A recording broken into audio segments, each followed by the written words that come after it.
你在为家里的债务发愁啊？阿爹呀，为让元申出人头地，便借钱供他读书，欠下一堆外债，如今没几日便要还债。姐，你怎么还在这儿呀？快回家去！你姐把自己给卖了。什么？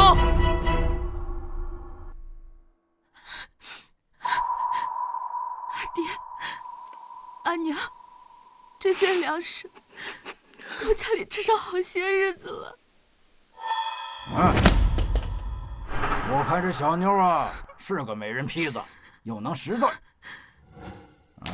多赏你们些钱币，可别不识抬举啊！我高家曾经好歹也是名门望族，清白一世，就算举家饿死，也绝不。女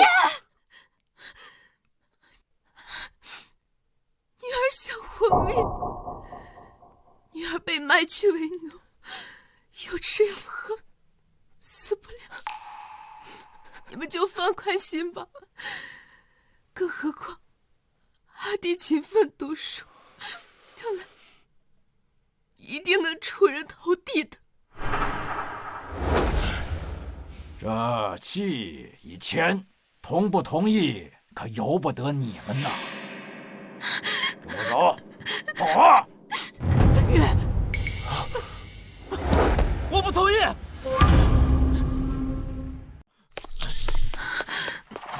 大姐，去你！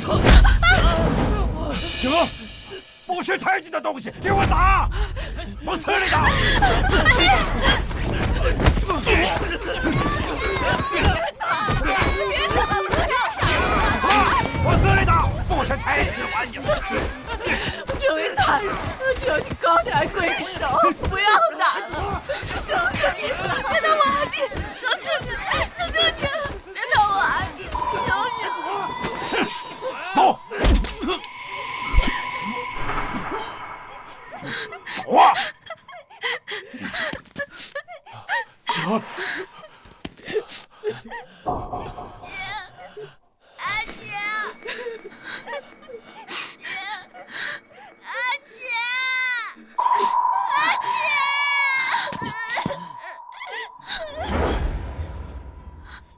阿妹，你日后要听爹娘的话，记住没？阿爹，你是块读书的好料子，你日后一定要好好读书，千万别误了前程。你将来一定能出人头地的。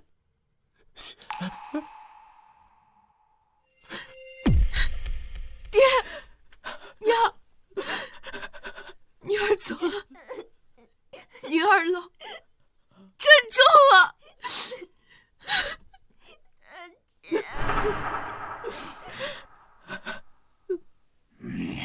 走走走走走，走啊走！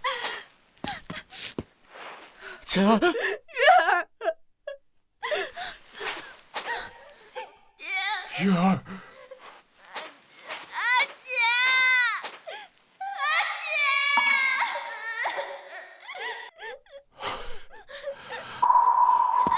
别走！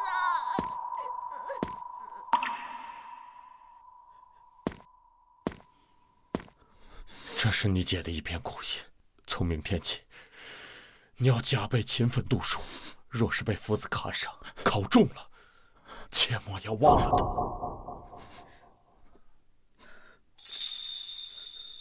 他。阿爹，今晚是不是能吃上酥饼了？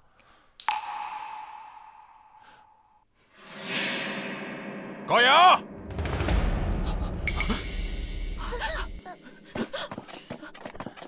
该还债了。张大人，不是还有3日才到吗？我说过吗？哎呀，这不是有钱粮可还吗？去，把它拿过来。不可呀！这是我们家几日的口粮，没有它我们怎么活呀？我管你们怎么活！孩子他爹，不能拿走啊！没事。你们欺人太甚！景儿，庶子，就凭你们也想动手？哼！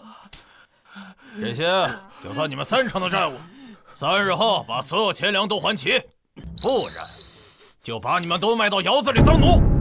走！呸！走！穿越过来已有数日，若是再无所作为，唯有死路一条。我绝不能再坐以待毙了。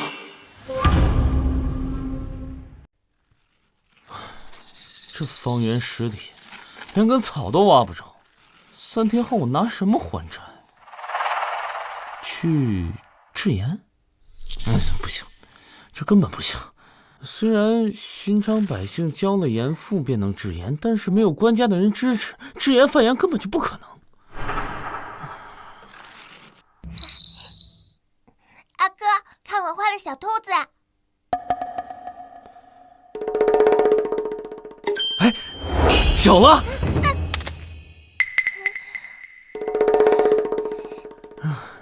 阿哥怎么了？哎，没事儿，我就是想到了一个能赚到钱粮的法子啊！可阿爹不是说你只会吃干饭吗？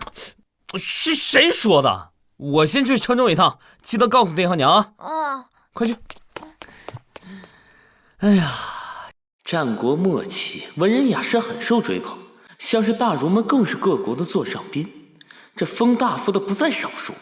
或许我能凭借前世的文学底子，换些钱粮应应急。来，走过路过不要错过啊！1袋米换1首诗，要不要看看啊？哎，要不要看看？很实惠的，只需要1袋米。滚一边去！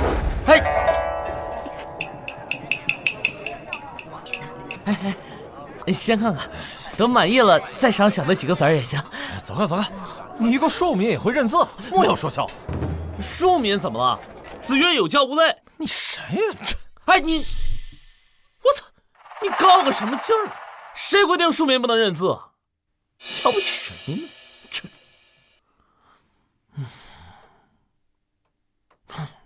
谁说穿越者会背诗就能成大才？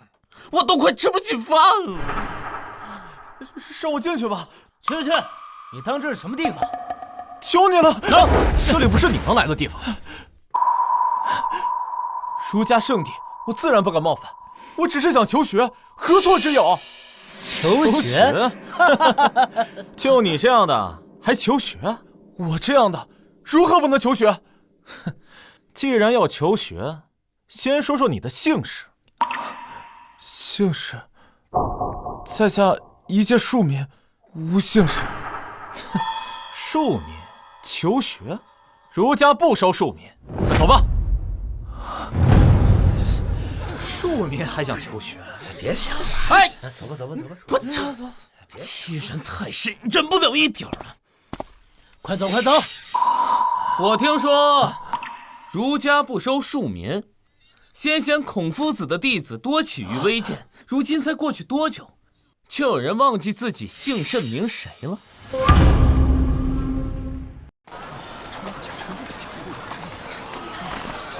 你要为他打抱不平，要知道孔子的弟子至少有姓氏。这无姓氏又如何？孔子曰：“有教无类。”诸位，难不成忘了这圣贤的教诲？这《易经》有言：“天尊地卑，乾坤定矣。卑高以臣，贵贱位矣。”此言不错，天人应对，天地自然，世间万物贵贱等级和名分皆次序有别。可这《易经》还有言：“天行健，君子以自强不息；地势坤，君子以厚德载物。”这岂不意为庶民也可以通过努力成为君子？儒学本应该包容庶民求学呀。你一庶民也敢自称君子？我听说呀，君子成人之美，不成人之恶，小人反是。我，哼！多谢先生打抱不平。哎呀，无妨，我倒也有求学的心思。若能进儒院，定会有钱粮赏赐，能暂时解了家中的燃眉之急。那你因何求学啊？自然是为了好玩啊。好玩？圣贤学问，你居然说成好玩？子曰：“知之者不如好之者，好之者不如乐之者。这乃是圣贤教诲，我乐而学之，有何不可？”你到底是何人？在下乃庶民，名景，前来求学。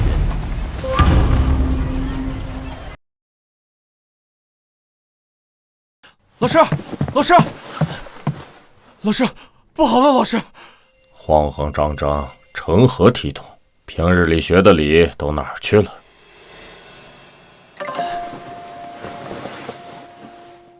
禀老师，门外来一学子，本欲求学，却被守门嘲笑其身份卑下，如今正在门口相互辩论呢。今日何人守门？罚抄礼记10遍，等会儿把那童子带来便是。回老师的话，一众弟子皆辩不过他。都辩不过那童子。那童子多大年纪？约莫18、19岁模样。随我去看看。一起也好。既然能辩倒这么多弟子，邹双也想见见。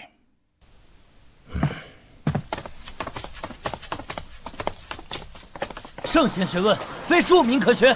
孟子曰：“民为贵，社稷次之，君为轻。庶民为何学不得呀？”民乃天下之民，而非你一人。今日我一民来此，你们说卑贱；明日10民来此，你们还说卑贱；1000民、100民来此，依然是卑贱。在你等心中，可有不卑贱之民呢？你，就算你学有所成，也终究落入淤泥，学了又有何用？舜发于犬母之中，博说举于版筑之间，交葛举于鱼言之中，管夷吾举于市，孙叔敖举于海，百里奚举于市。邦有道，贫且贱焉，耻也。来，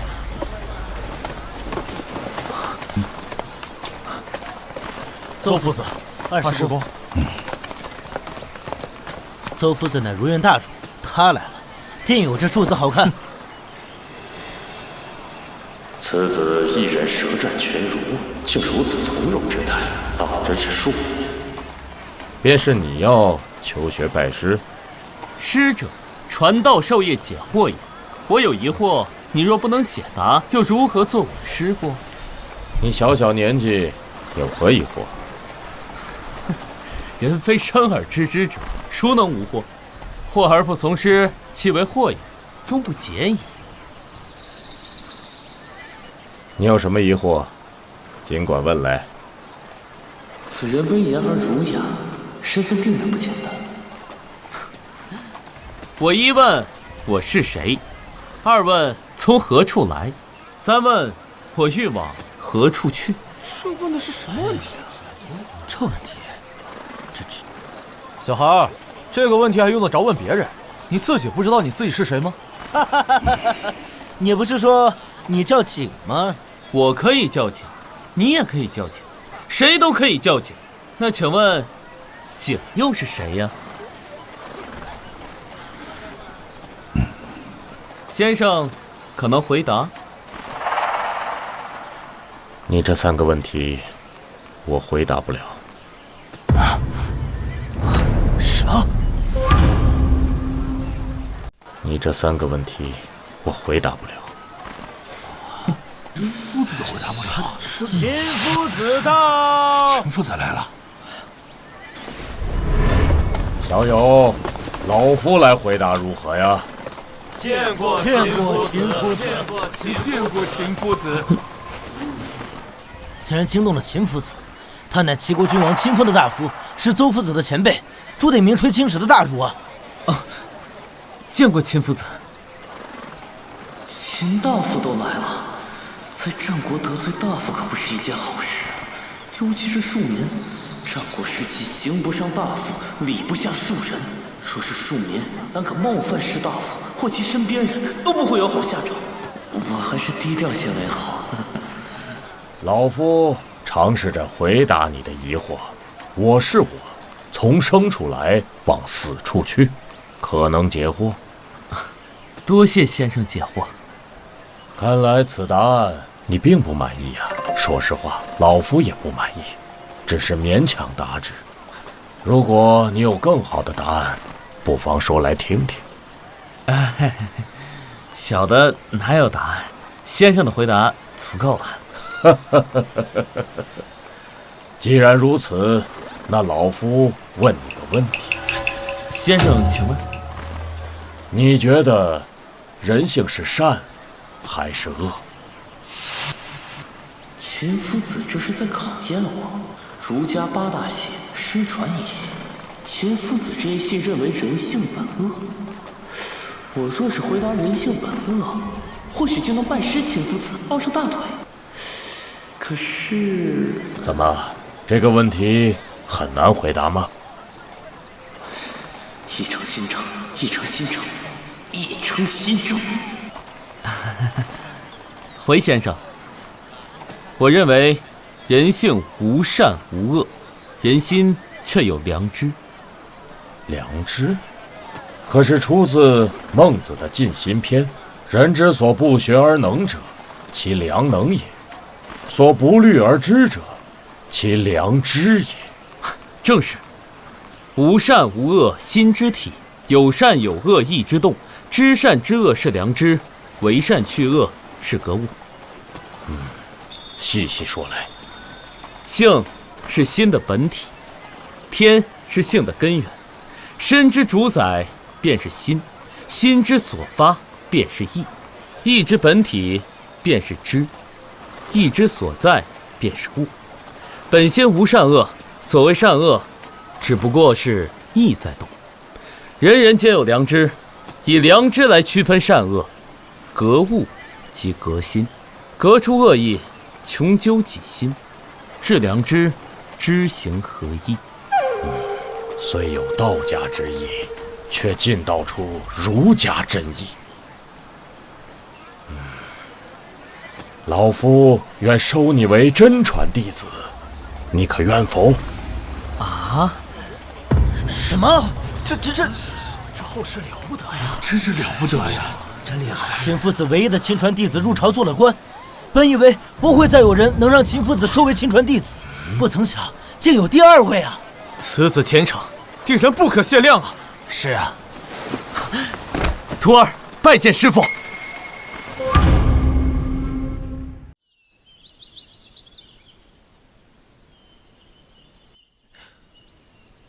高景小师兄的族室原是齐国名将之后，因高阳触犯礼法，被剥夺兵权，贬为庶民。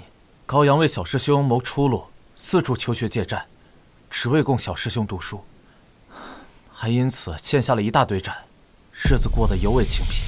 唉，父母之爱，则为之计深远。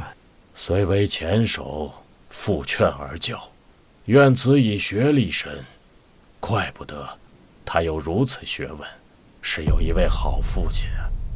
不过高氏一族因触犯礼法被贬为庶民，民间传闻高氏一族乃是被人设计陷害。贵族之事，莫要妄言。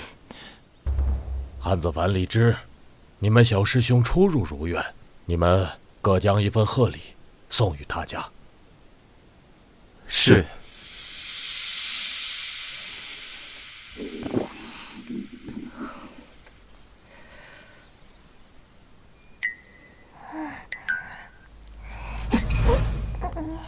等你哥回来再吃。知道了。这孩子到底去哪儿了？天快黑了还不回来？我回来了。你这庶子总算回来了。阿哥，我都快饿扁了。好了，快吃饭吧。娘，咱家今晚就吃这个呀？哎，你这庶子，你还挑上了。要不是因为你读书10年却得不到功名，咱们家能沦落到这般境地？行了，别训孩子了。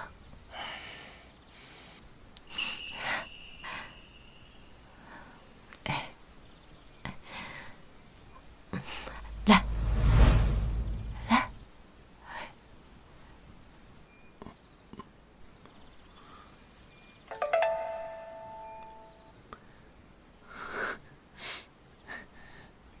爹娘，你们平时干活累，多吃点啊。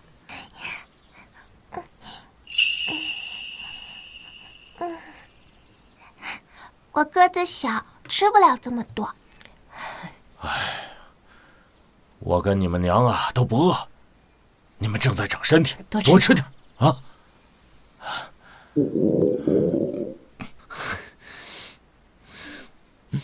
爹娘，你们就安心吃吧，用不了多久，咱们家就不愁吃不愁喝了。怎么着？你要当官了？待3日后你便明了，这用不了多久啊，我就可以把阿锦赎回来了。小景，天快黑了，吃完早些歇息吧啊。啊。高阳，给老子滚出来！谁呀？高阳，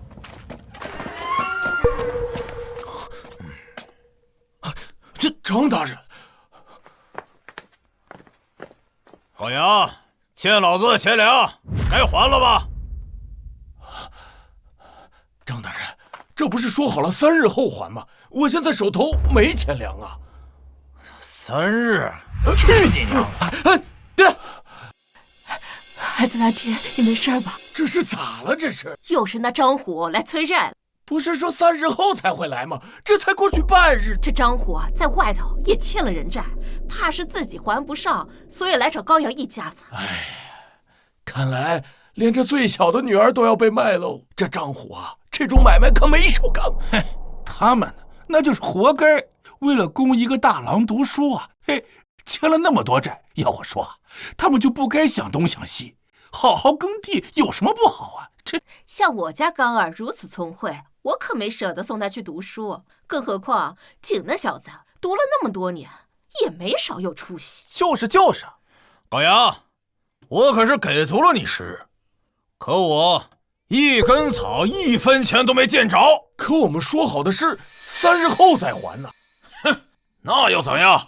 这钱本就是你欠虎爷我的，让你还债就必须得还。我没钱粮。没钱？好说。你不是还有个小女儿吗？啊？啊，张虎，这便是你说的那个丫头啊，长得倒是粉雕玉琢的，这卖到府上肯定能值不少钱。哎，大人，这种玩笑可开不得呀！滚！谁他妈跟你开玩笑了？这便是王大人，他想卖你女儿，我呢连买主都给你找好了，接到买卖成功后，给我抽1/10的提成啊！哎，等下，虎爷，阿妹你们不能带走。诸位若是看上我家哪件物件，哪怕是这间茅屋，你们取走便是。这茅屋，哎，张虎，可别忘了，我家老爷说，指定要这女娃娃呀。这破茅屋能值几个钱啊？依我看，这茅屋我要，女娃娃我也要。这茅屋或许值不了多少钱，待他日我金榜题名之后，肯定将剩余的债款如数奉还。疯了吧你啊！还金榜题名呢？你要是没了这茅屋啊，今天晚上你就得睡荒地里去。要我说呀，做人呐要踏实，别整日想些不切实际的东西。老老实实耕地，没你想的那么累。你们这帮村妇，燕雀安知鸿鹄之志？燕雀安知鸿鹄之志？阿哥，茅屋给了他们，爹娘以后住哪？还是让我跟他们走吧。对，燕雀安知鸿鹄之志。虎爷，这茅屋你们可以拿走，但小女你们不能带走。待她哥成大器之后，定能还你们债款。就你们也配？给我打！把人给我抢过来！别打了！别打了！姐儿，别打了！别打了！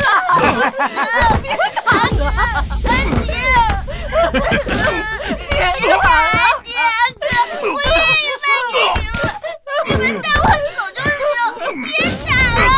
哎，美人儿，你在这破茅屋受冷挨饿的，待我给你找一户好人家，给贵族做暖房丫头，你就享福了。娘，我跟他们走，让他们别打爹爹和阿哥。烦不烦你？来呀！还有气儿呢。张大人，小女上小，大字不识，值不了几两钱，求你放了她吧。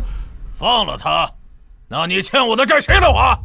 分明是你们毁约在先，先前说好了3日后，现在连半日都不到，还有没有理了？大伙说是不是？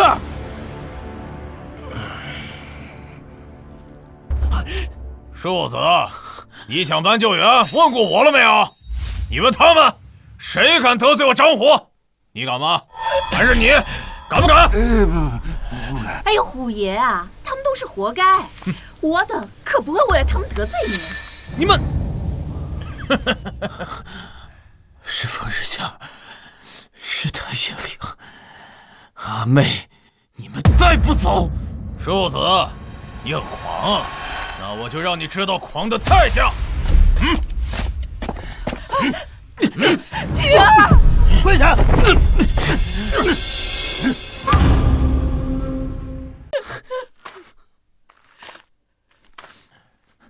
就你想金榜题名？起开！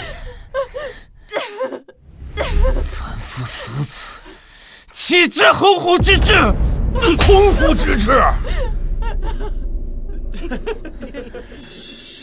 他是必成大器。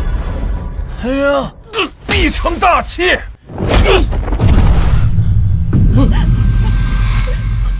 静儿，树子，你现在认清自己是谁了吗？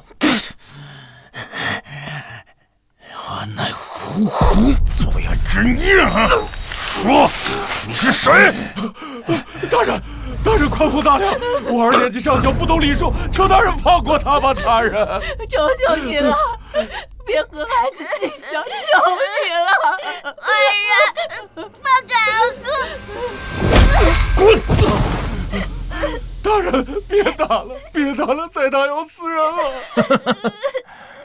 要我放了他也可以。来，从我这胯下钻过去，我便考虑一二。爹，别钻，别听他老匹夫的。不钻，把这树子的手指头打断；再不钻，便是胳膊，再是腿。我钻。爹！钻！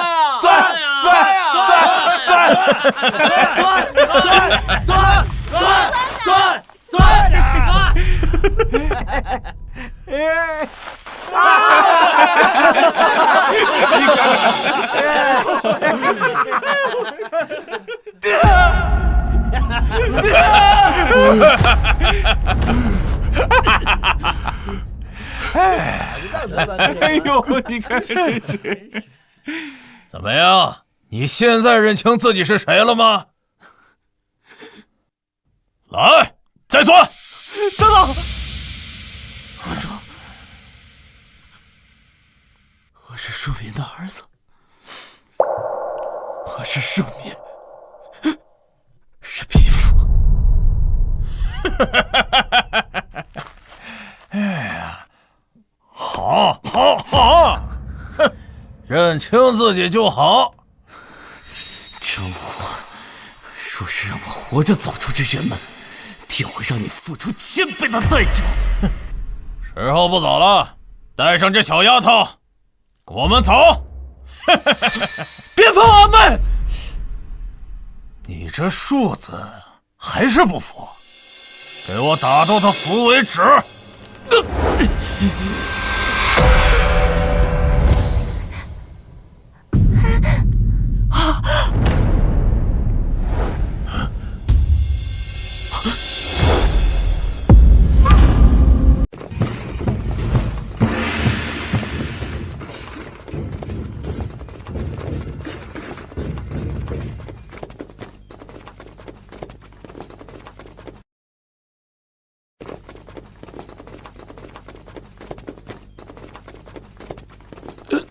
这些都是些什么人呢？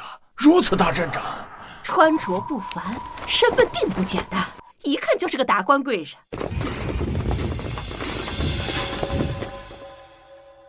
见了上士，为何不行礼？参见上士。不必多礼，快快免礼。在下乃如愿韩子凡，请问景住在哪间？景他……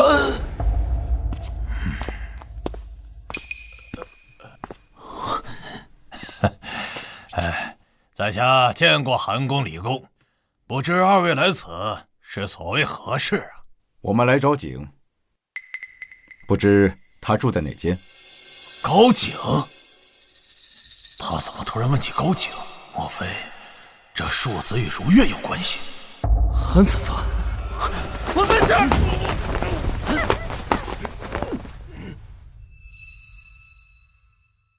你们为何围聚在此？这不可能！高景这庶子怎会和如月产生关系？在下玉山田庄江公座下一掌柜，久闻二位大名，不知可否赏脸一同喝茶呀？李公不可！闪开！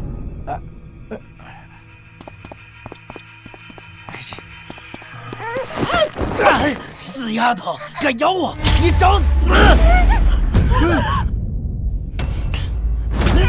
放开他们！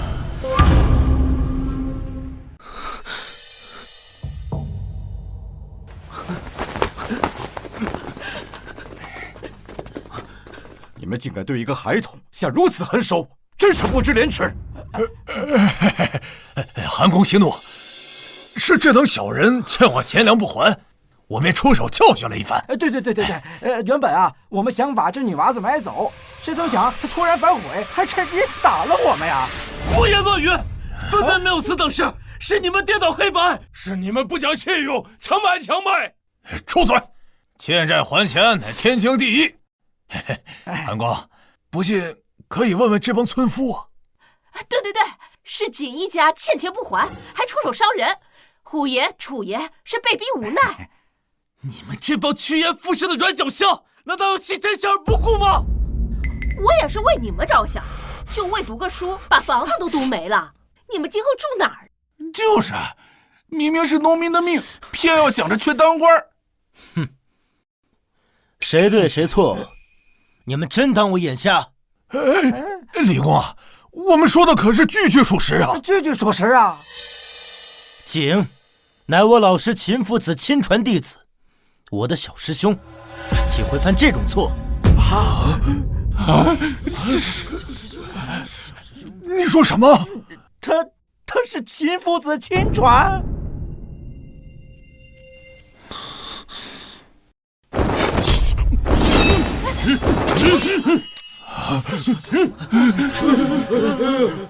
冒犯父子亲传，当诛之！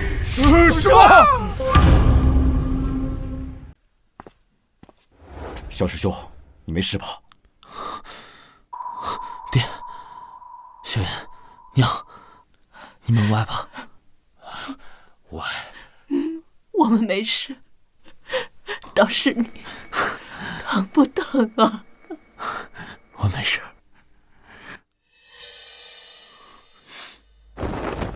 景，谢过二位。是我们来晚了。这庶子竟敢冒犯小师兄！李公，你听我解释啊，这是高景叶家欠债在先，我也迫不得已啊。何况我也没想杀人呐。混账！你知不知道，冒犯大夫或其身边人，要受其罚？更何况景小师兄乃是秦夫子亲传。他真的是秦夫子的亲传？对，是他的错，是他要买他的丫头。对，不对，好你个陈虎啊！我好心帮你收着女娃子，替你还债，你居然要污蔑我！我就跟你拼了！够了！这些人辱贵在先，将他们带下去，交给县城处置。不，高兄啊，替小的求求情吧！我是被交到县城手里，我这辈子就完了。你当时欺辱我家人之时，何曾想过现在的下场？带下去。走，走。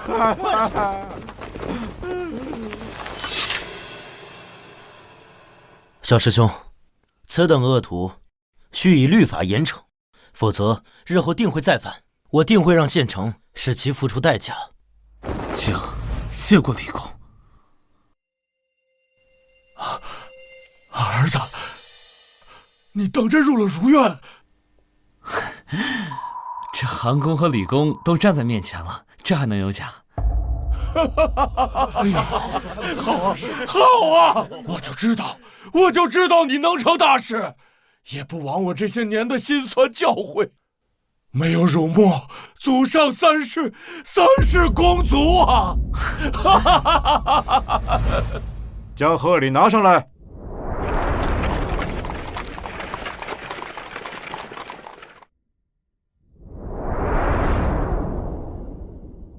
哎呦，你看，这么多呢！这是我等与夫子的一点心意，还请笑纳。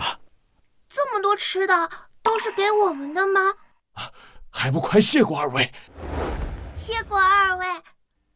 请谢过二位跟夫子，我定不负各位期望。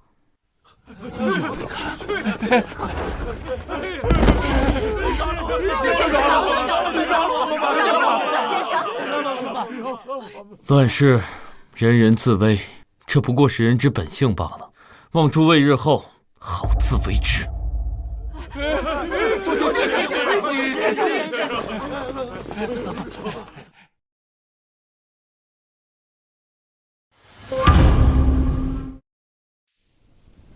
这都累一天了，真的不一块吃个饭再走吗？夫人，再晚些便是宵禁，要早些进城。待日后有空，我等必亲自登门尝尝夫人的手艺。无妨，读书人以学业为重。没有学成归来，别回来见我。爹娘，你们放心吧，孩儿定不辜负你们的期望。等我功成名就，咱们一家人一起住进府邸享福。娘，我知道你要说什么，放心，我一定会把阿姐平安带回来的。好，有你这句话，娘就放心了。阿哥，小妍可以接到阿姐了吗？当然了，你马上就可以跟阿姐团聚了。太好了！爹娘，那孩儿就先走了。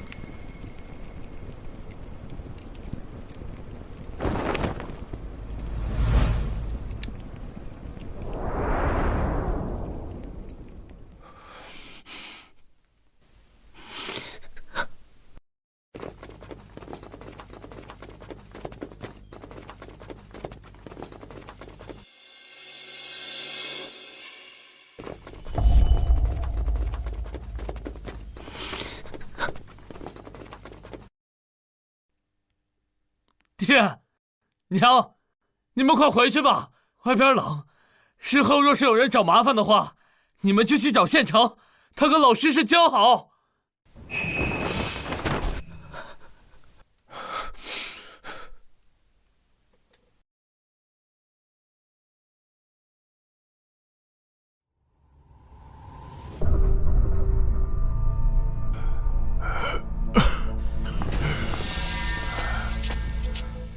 小虎，有人数你，你可以出去了。啥？王管家，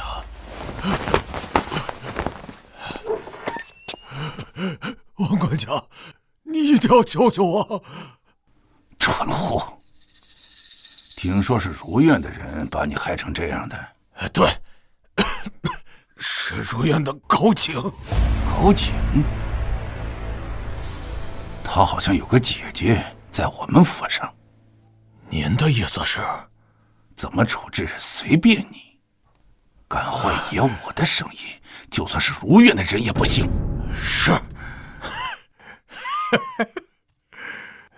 高景，这下你死定了！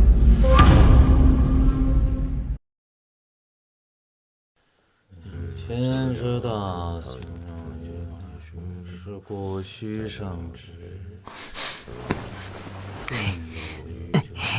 万物其主。哎，韩兄，这是何字啊？这是秦国文字，是交字。啊，原来如此。景啊，为师这几天在思考你说的这些，心中大有所得，但何为知行合一，还是有些困惑呀。这大学有言：如恶恶臭，如好色，此之谓自谦。厌恶臭味，喜好美色，首先得有知。本心认识到什么是臭味，什么是美色，之后才有了厌恶、喜好的行。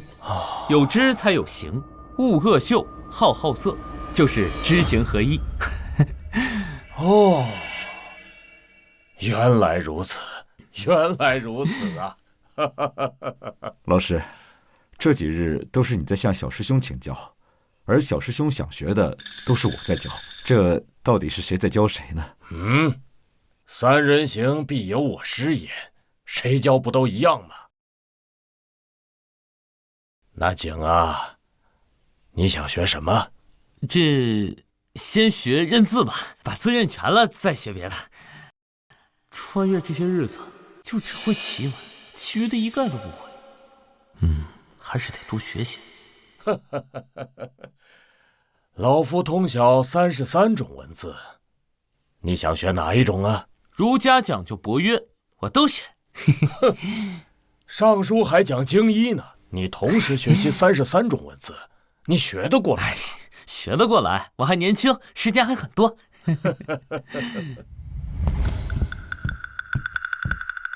见过老师和诸位师兄。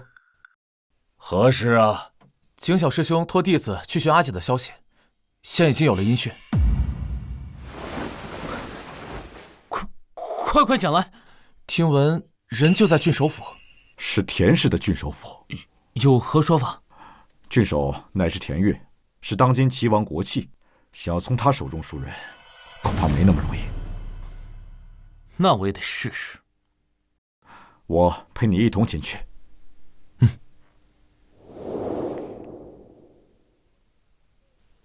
你们二位小心啊！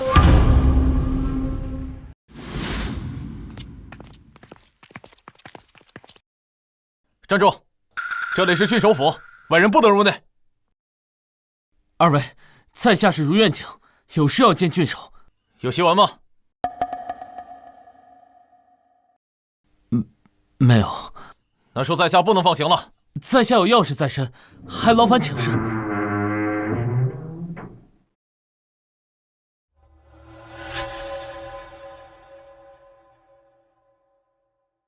你们进去吧。先进去再说。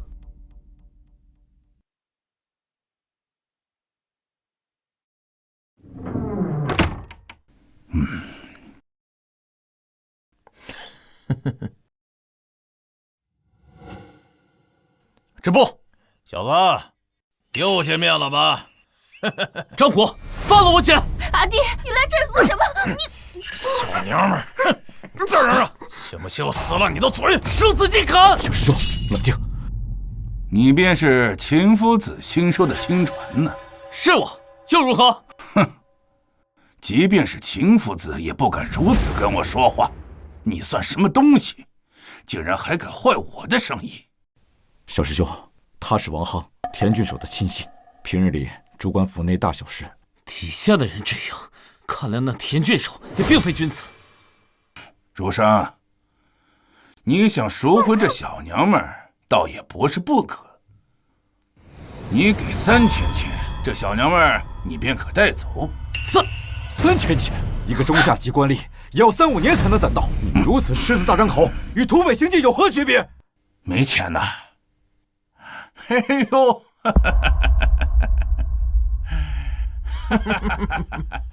那这小娘们儿，爷我可就要享福了。你别动他，钱我们出。阿爹，你别逞强啊！5日后，城北酒肆交钱，逾期不候。这不可能！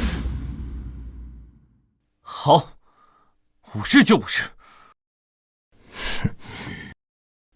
阿锦，5日后我定带你回家。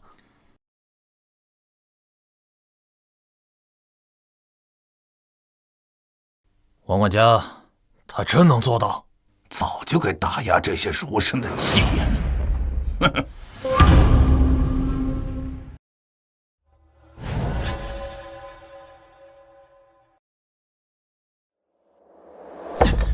七煞无也，王行也太过无礼！此等恶人，竟是郡守府管事！哼！小师兄，你怎能如此淡定？5日3000钱，哪怕是县城3年的俸禄，也没这么多呀！发生何事了？夫子，您总算来了。那个田府的王行七煞无也，他刚狮子大开口，问我们要3000钱，我们哪有这么多？他根本就是想为难我们。那你现在作何打算？我有法子。你要借钱？唉，这是我最后的余粮了。从韩国至此一路漂泊，身上也没剩几个字儿了。我身上也有些许。既然这样，老夫出大头，这2000钱你先拿着。给。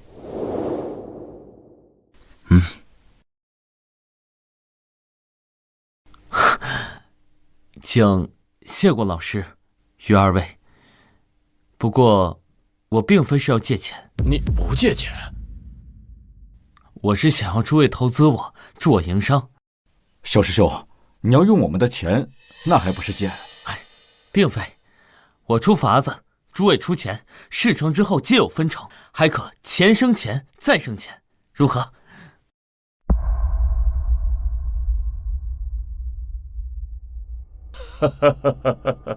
有胸怀，有志气，有远见。老夫当初没选错人呐。我等自然是相信你，只是不知道你要经营什么营生。这城外的盐矿价格低点，若是我们能将其买下，再制成盐卖给百姓，那是一笔不菲的收入。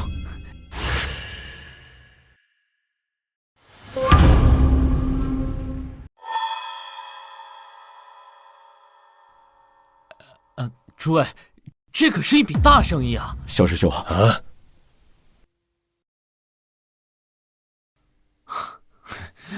这百姓啊，之所以吃不上精盐，那是因为海盐金贵，尤其是内陆，算上运输成本，价格层层叠加。这矿盐啊，价格低点，内陆随处可见。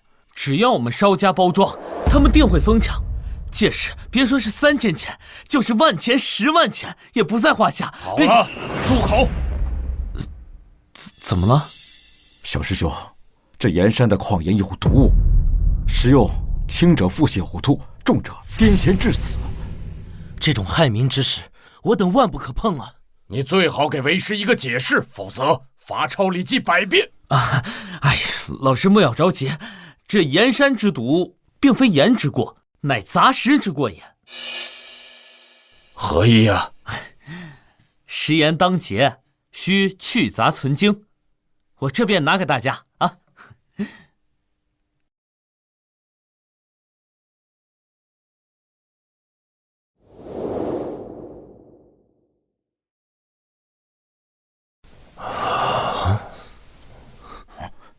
是矿岩啊，正是。此言去杂如敌尘，凝晶如化玉，色无瑕，质无力，这质感远远高于海盐呐。若是能得到老师的支持，弟子定将此言推广至全国。此言真无多。哎，你们可以尝尝啊。看老夫做甚，你们尝尝啊。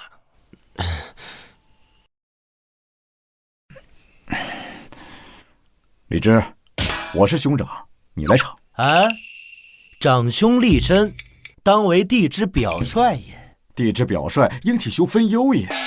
哎，好了好了，你们两个一起尝。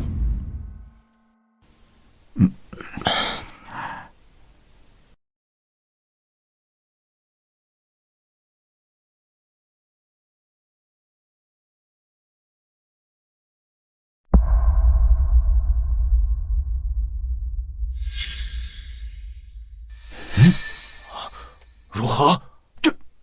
这盐不好，快叫郎中，这盐有毒！不，这盐真乃仙品。当真？千真万确。夫子，不信你也尝尝。老师请。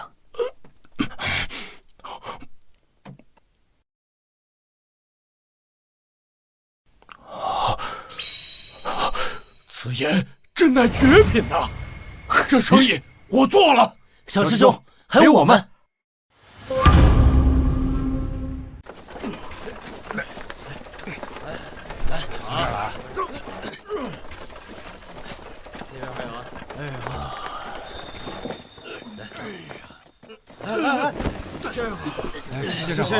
先生好。先生，这个盐场先前是一座闲置的庭院，弟子见价格优惠，便将其买了下来。此地离盐矿山近，运输成本跟时间都节省了不少。哎呀，为师真没有想到你竟有如此才能，真让人叹为观止啊！这身为儒生，博学多才乃是正道。听到没有？得好好学学。小师兄的才学，我等佩服。几位县城与为师交好，他们可以帮你消盐，但是价格，你打算定多少？诸位有何见解？依我看，此盐如化玉，色无瑕，质无力，胜过此前所谓的精盐数倍，自然要比之前的盐商更贵才是。不，恰恰相反，他们卖10钱，我们就卖1钱。为何？我要让这天下人都吃得上精盐，更何况薄利多销，挣的不会少。手握精盐而取11之力，宁舍万金而济苍生，此等大义，老夫也未见有二啊！君子心非独惜自身，乃系天下之前手。小师兄为人，令我等敬佩。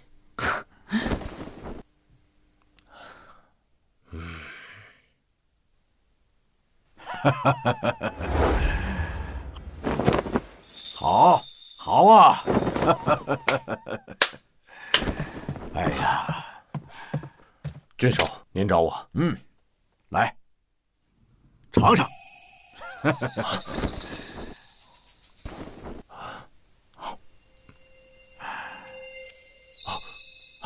这口味无烈无烈味，何时有了如此之盐术了？这是近日在市面流通的盐，而价格是之前精盐的1成，竟如此便宜。我也没想到，竟然有人能放弃万金之玉，惠万民之心。而此人名叫高景，可是那位秦夫子新收的亲传。正是，我也早就想结识这位才子。正好明日有一场论兵，你去给如愿发一张帖，就说本郡守有约，让他务必带上高景。是。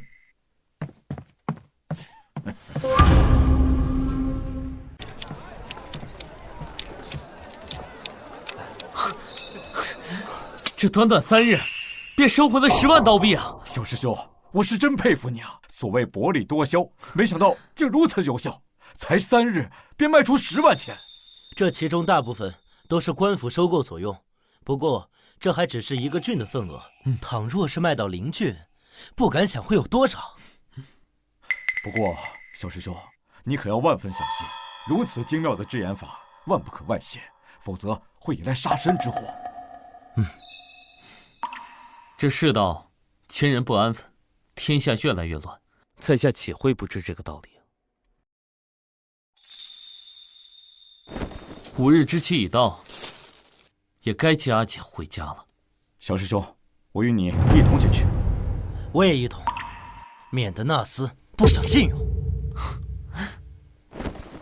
谢过二位。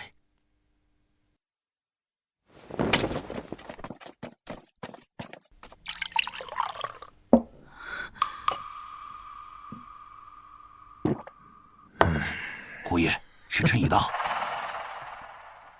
小娘们儿，看来今天你那蠢货弟弟是不会来了。他5日想凑齐3亲戚，就凭他不知天高地厚。你呢，以后就跟着我吧。混账！你别碰我！别给脸不要脸啊！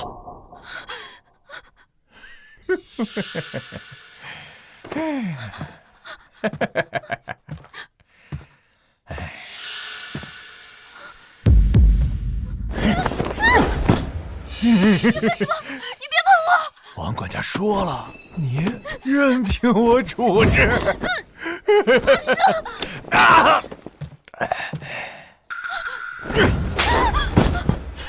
你不过是被买来的贱婢，也敢反抗毁我，找死！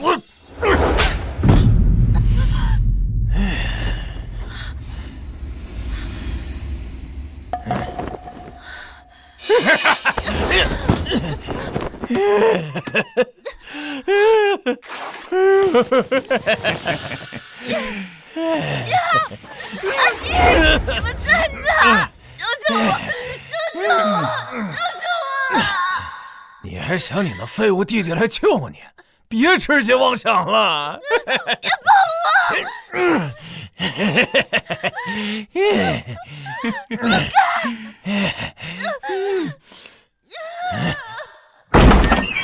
住手！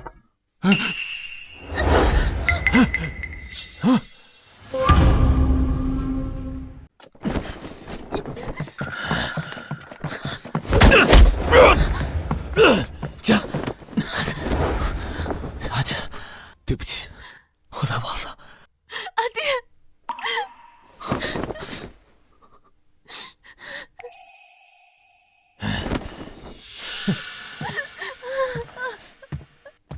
原来你小子真的来了！钱呢？没钱你不会是想过来明抢吧？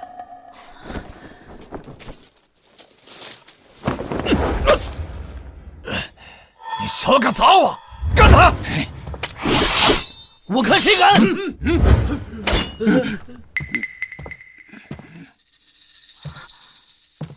好，算你有种。钱你拿好了，一分不少。二弟，这钱是哪儿来的？阿姐，你放心吧，这钱是我赚来的。哎，你小子，看来秦夫子还挺看重你的，竟连3000钱都肯借你。不过呢，这少了，哼，连本带利你总要给我5000钱才能把这小娘们带走。5000？先前分明说好了3000，坐地起价，枉为君子。君子，君子能值几个钱啊？少废话，给钱！你信不信我现在就砍了你？师兄，好，这钱我给。算你识相。小师兄，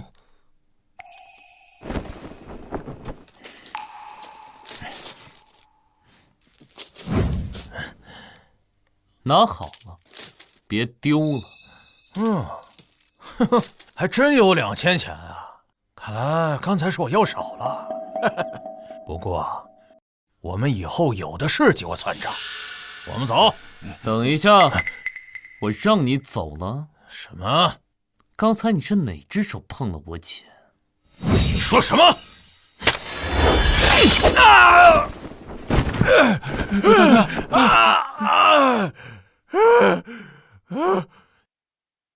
你敢看我手，打死他！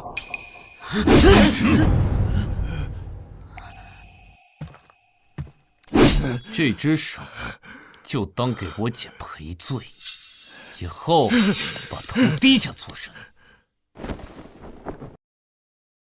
走。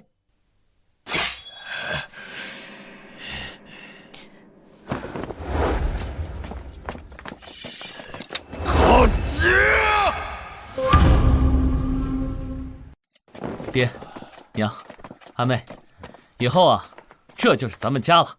好小子，这才过去多久，你就买了这么一处宅子，你也太败家了。哎，现在小师兄可是郡内有名的盐商，即便是买下10座宅子，也不在话下。太好了，以后再也不用跟爹娘挤一张床啦。阿哥以后啊，单独给你准备一间大房间，好不好？娘，你怎么了？没事，娘是想你阿姐了。她要是在这儿，她得多高兴。不知小月现在情况如何？爹，娘，小妍。小月，小月，阿姐，阿姐，阿姐，我好想你啊！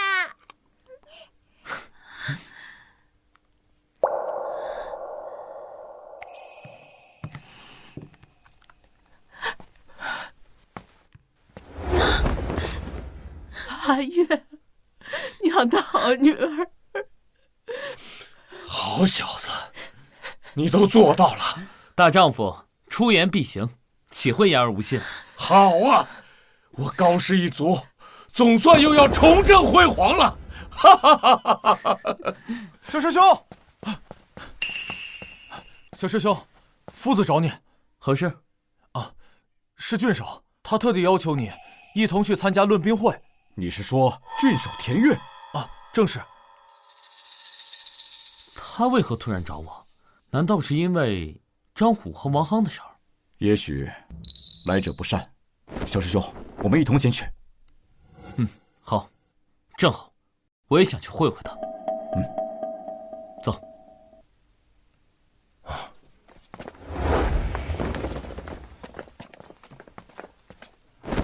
你这个蠢货，竟然连小小的儒生都搞不定！这高景他可不是普通的儒生啊，他是秦夫子的内门弟子啊！况且，谁知道他还真拿出那5000钱，而且还废了我一只手。这种事情还要我亲自出马？王管家，你去哪儿？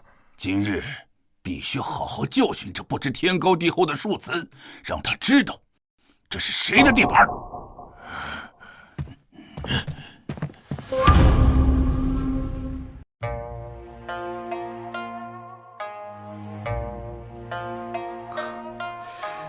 这今日来的人倒是不少啊。哈哈哈哈哈！他为什么会来？此人是后晋，乃相邦之侄。他为人张扬，性格暴躁，时常虐待下属，欺诈百姓。幸亏他有个好叔父。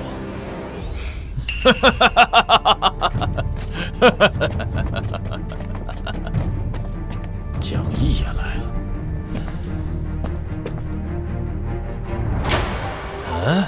这便是你新收的学生？哼，看起来不过如此嘛。哼，以貌取人，非君子。利口宁舌，等下论兵，别折了舌头。哼。哎，此人是江毅，道家的人。和夫子不和，以前夫子还……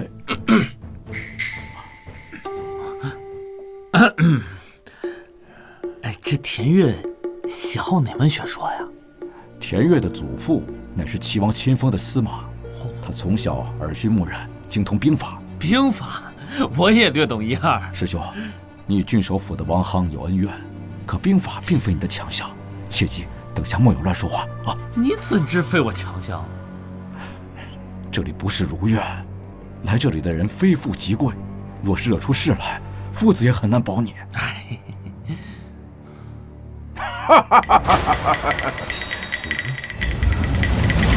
哎，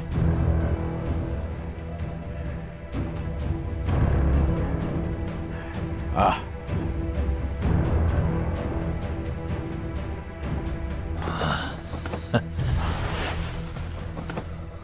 见田公。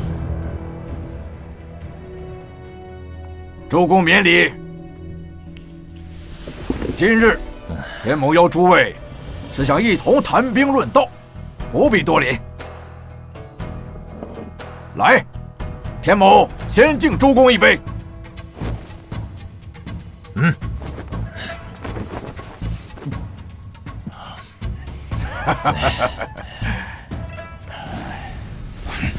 不知周公今日都在读什么书啊？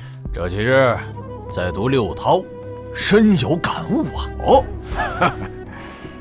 我也正在读六韬，感悟颇深。以少击众，以弱胜强，分而成之，乃兵家自豪所在。田公领悟真乃深厚啊！肤浅，这依我看啊，郡守枉为司马之孙，竟读不透六韬。小师兄，莫要胡说！嗨，你是何人？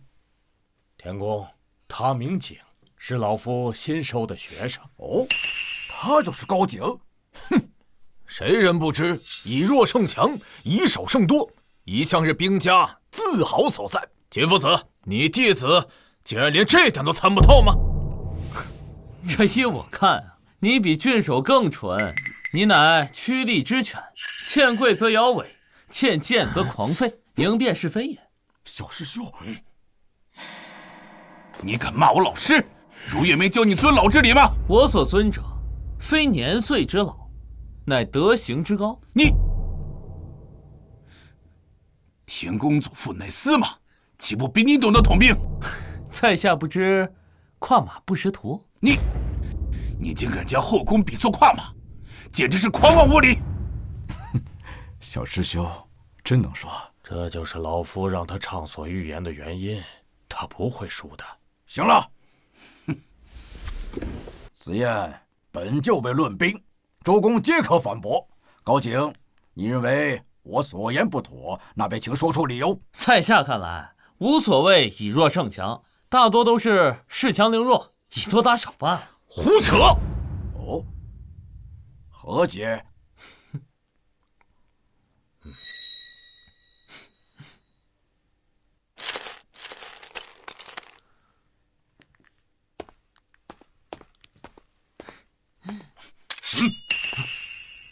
哎，这简单来说呀，敌方10，我方5，正面打肯定不敌。所以啊，就要用各种方法来算计，来分割敌方的兵力。此为以少击众者，必以日之木，伏于深草，要之爱路。以我方5，攻敌方4，优势之下击溃敌方，我方损1于4。同样，再以我方4攻敌方3，同样优势之下胜之。以此类推，以3打2，以2打1。这与以少击众，分而称之，有何区别？还不是以弱胜强？哎，非也，非也。哎，这确实是非也。周公，如此战局已定，从总体看是以弱胜强，但细看之下，却是恃强凌弱。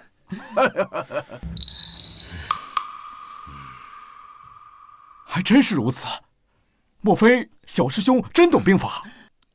正是如此，也大体如此。不过啊，这沙场战阵复杂，除了人数之外，还有军备、军心、地形、天气、后勤等等。所谓强弱之分，本就不光是人数。一方军心整齐，士气如虹；一方军心涣散，毫无斗志。这难道不是强弱之分吗？对不对啊？所以啊，这所谓的以弱胜强，更可以说是以弱变强，而后以强对弱。对六韬领悟如此之深，实乃统兵之才。多谢田公赏识，在下只不过是略懂皮毛而已。哼，一个庶民，岂有统兵之才？哼，公莫非有更深的见解？不妨说出来听听啊！你闭嘴，别在这丢人现眼。后宫此次赴宴，并非只是谈经论道吧？田公果真料事如神呐！我此行是为流民之事而来。现如今整片西北缺粮，又有大量流民涌入，田公的粮仓早已负重不堪了吧？其人扰得天下大乱，田公又不作美，灾害频发，何处不缺粮？何处无灾民？我若说我有应对之策呢？后宫不必遮掩，有话便请直说。在下有一些同乡们，他们一直赋闲在家，若是能把他们安排入军中，同乡们愿为田公献粮。哎呀，此事本君做不了主，后宫还请回吧。哎，此事不急，若有了想法，来北边找我呀。告辞。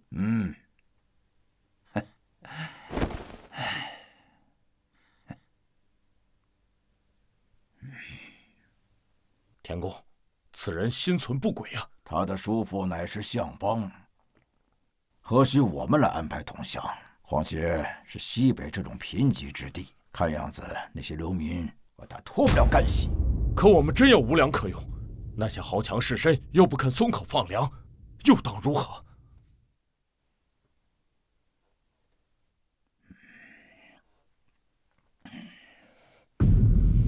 此事本郡自有打算。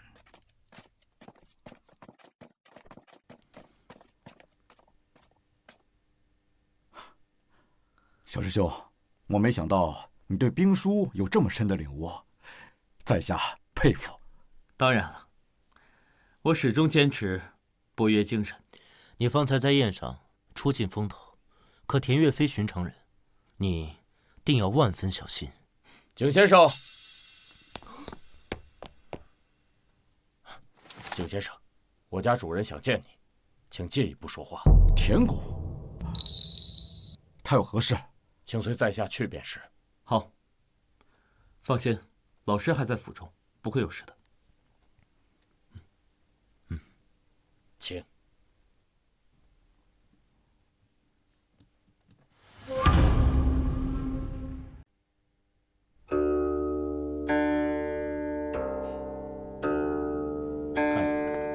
先生，请。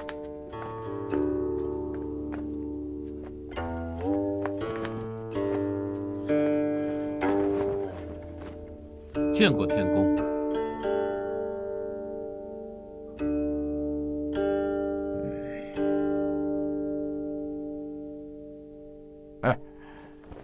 景先生，来，请上前。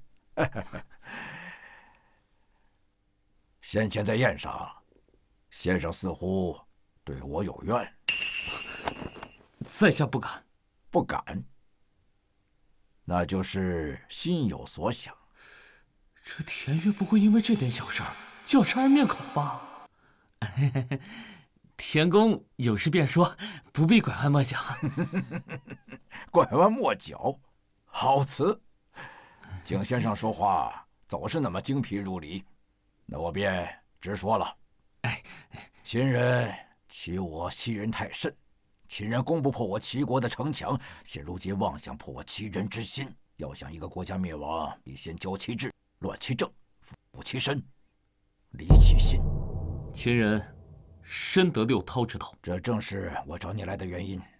后晋勾结秦人，使得我西北断粮，现如今流民食不饱，百谷变荒也。您是让我解决后晋？不，后晋背后乃是相邦，你无法与之为敌。我要你解决万民粮饷。你高估在下了，这万民的粮饷岂是我能解决的？田公为何不禀报齐王啊？现如今相邦当权，齐王又对他如此信任，就算是上奏，那也是做无用之功。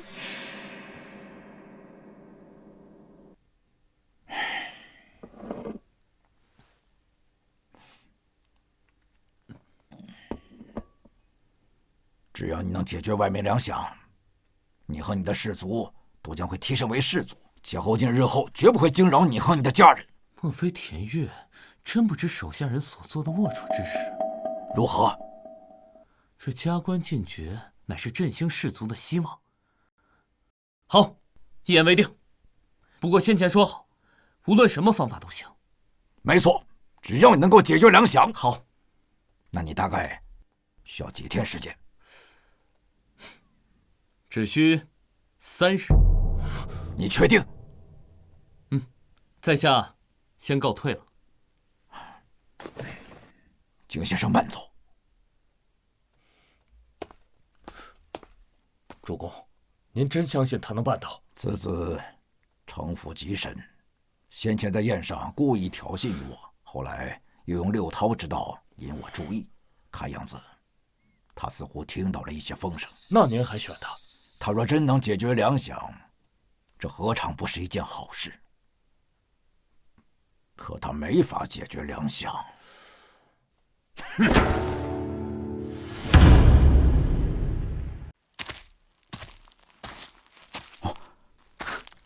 小师兄，你终于出来了。我能有何事啊？夫子呢？啊，夫子不想碰到江毅，便先回了，让我们在此等你。看来夫子和这江毅渊源颇深呢。既然无碍，我们早些回吧。三位，且慢。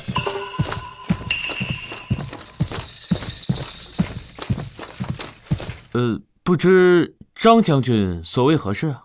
我家主公让我送三位回去。这，那就有劳将军了。请。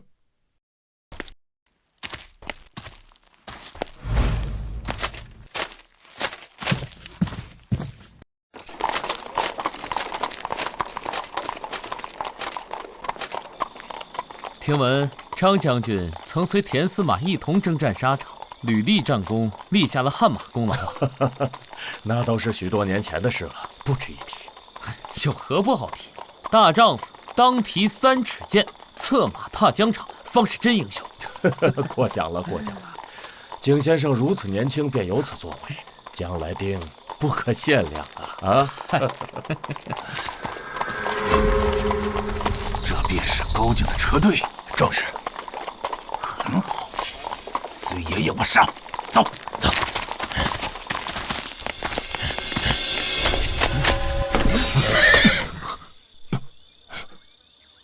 怎么回事？先生，有一伙人拦住了去路。高景，识相了就给你虎爷滚出来受死！你是爷还是我是爷呀？那您请，您请。蠢货，我的词都让你说完了。高景，我乃郡守府王夯，快出来受死！王夯？王夯怎么会出现在这儿？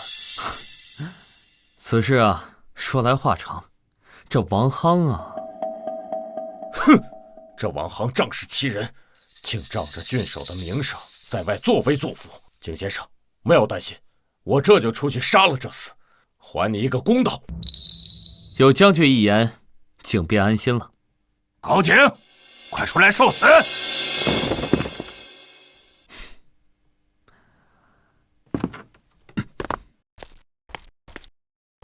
哼，王管家，何必如此动气啊？起先我考虑想放你一马，但你不识抬举，搅和我生意不说，还敢伤我的人。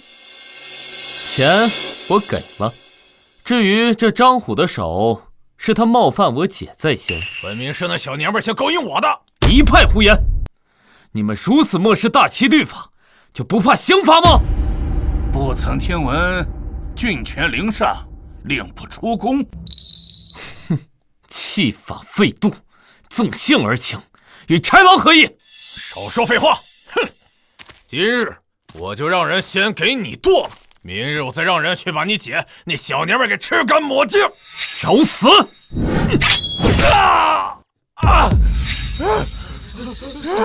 王管家，他要杀了我！哼，大胆，敢在爷面前造次，谁砍下高景的人头，赏1000钱，给我上！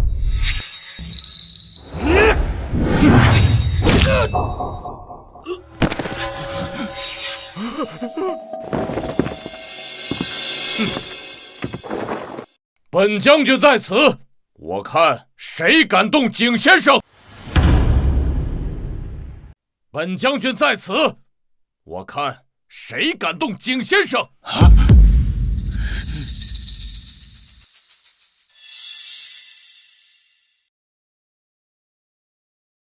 张将军，你怎么在这儿？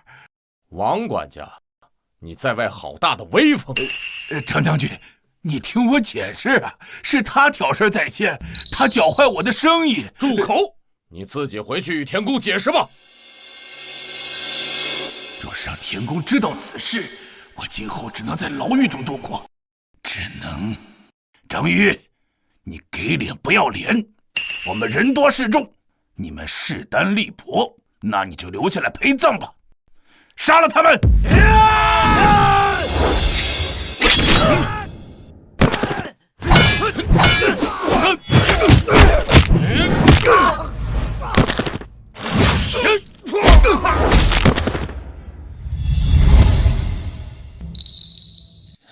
什么？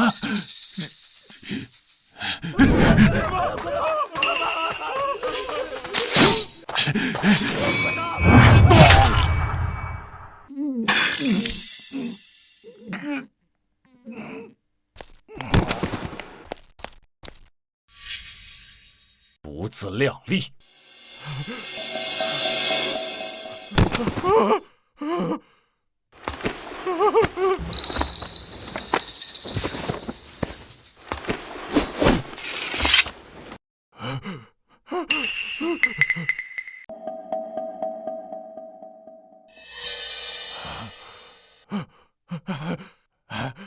各位爷，饶命！小人真是一时糊涂啊！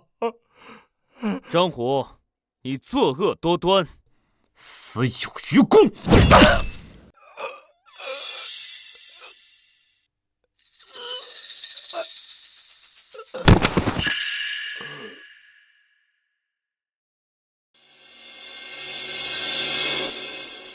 经谢过张将军救命之恩，今日若无张将军的话，经恐怕要丧身于此了。是郡守府愧对景先生，本将军只不过是替田公清理门户而已。王夯行不端，乃其心术自坏，而非上官之德不修。多谢景先生体谅，我这就带王夯的遗体回去见田公，就不陪景先生回去了。无妨，前方不远就是如愿，将军请回吧。告辞。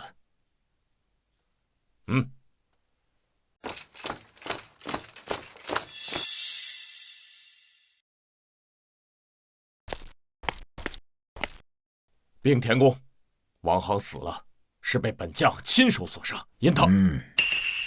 我都知道了，出去吧。您都知道了？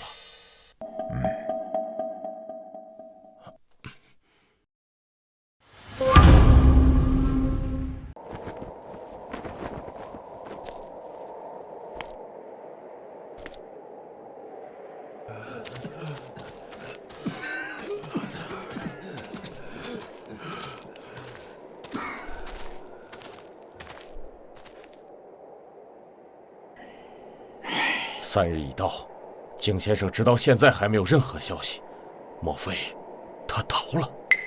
这高景3日前一别，就再也没来找过我。他不需要本王的协助。田公，要不要派人去寻他？再等吧。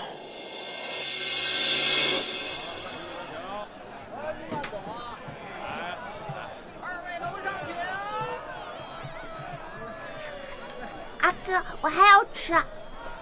好，小二，再来份鹿肉。好嘞，客官。小师兄，小师兄，你在这儿可让我好找啊！何事啊？我与李公都听田府的人说了，你答应田公3日之内解决粮食问题，可是现在数万流民正在挨饿呢。看来田公坐不住了，此事都传到你们耳中。你还在此玩乐？赶快随我们去见夫子，若是耽搁了，田公可不会留情。不急。后进屯粮100万，见死不救！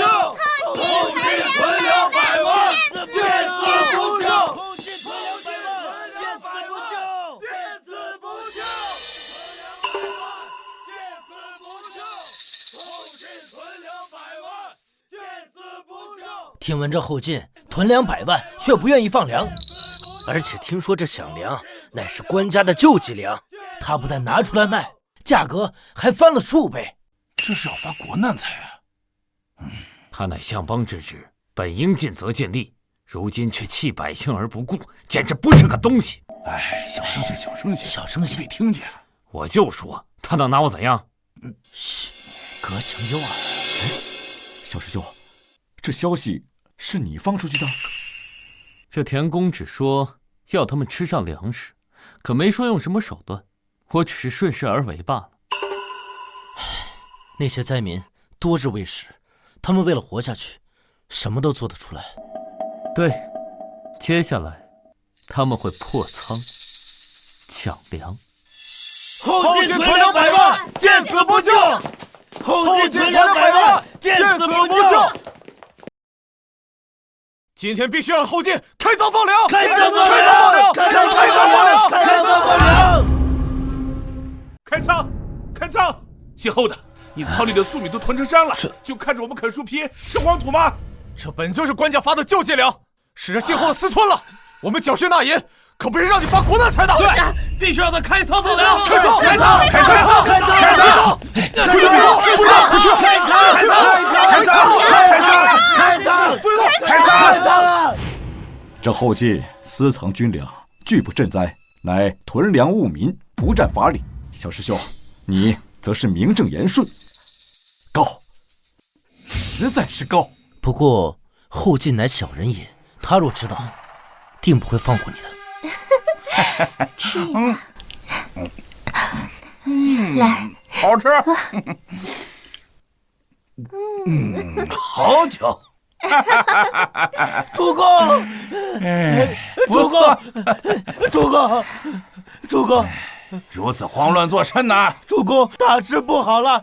那群流民不知从何处知道我们的粮仓，现在正在破仓抢粮呢。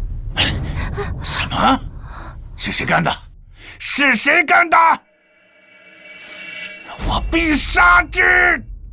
无妨，对付后进，我还有对策。哦，而且名正言顺。这高景还没有消息。报！据守，小的有急事禀报。说。县人回报，众多流民围攻了后进的粮仓。什么？不知何人散布后进私吞官家救济粮，屯粮100万，见死不救。现在所有的流民都去了那边。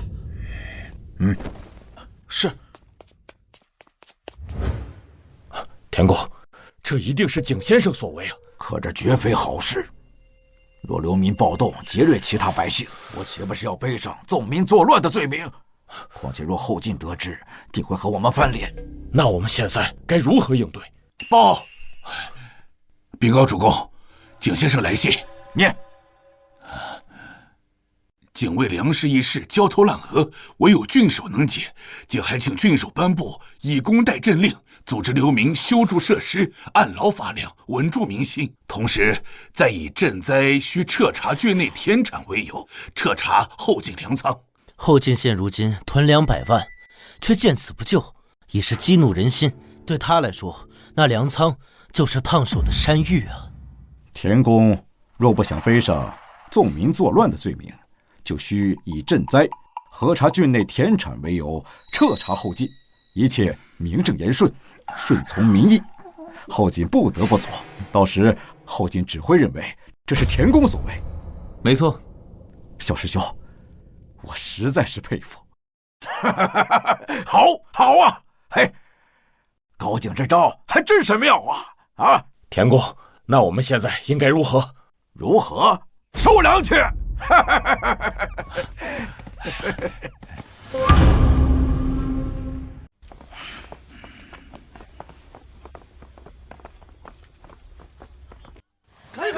退后！都退后！混账！是谁将他们引进来的啊？属下不知，只是有人在外说。说什么？快说！说您私吞救济粮，囤200万，见死不救。定是田悦所为。主公，大门要被这帮贱民撞开了，要不要放箭杀了他们？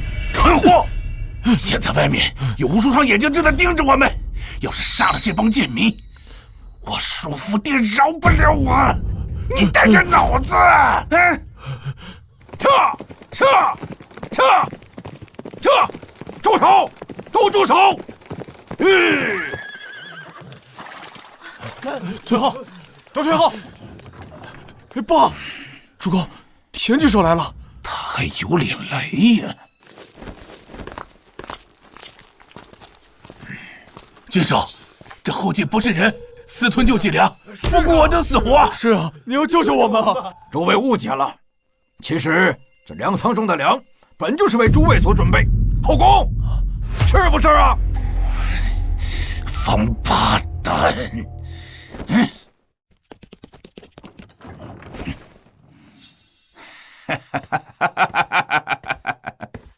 田公，让田公和诸位久等了。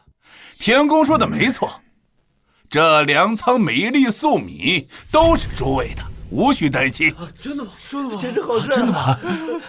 我们真的有救了！开仓！是。该死的田悦！诸位，这粮并非不劳而获，而是要以工代赈换粮，这是郡内新令。不过诸位可以先领粮，填饱肚子，再议啊！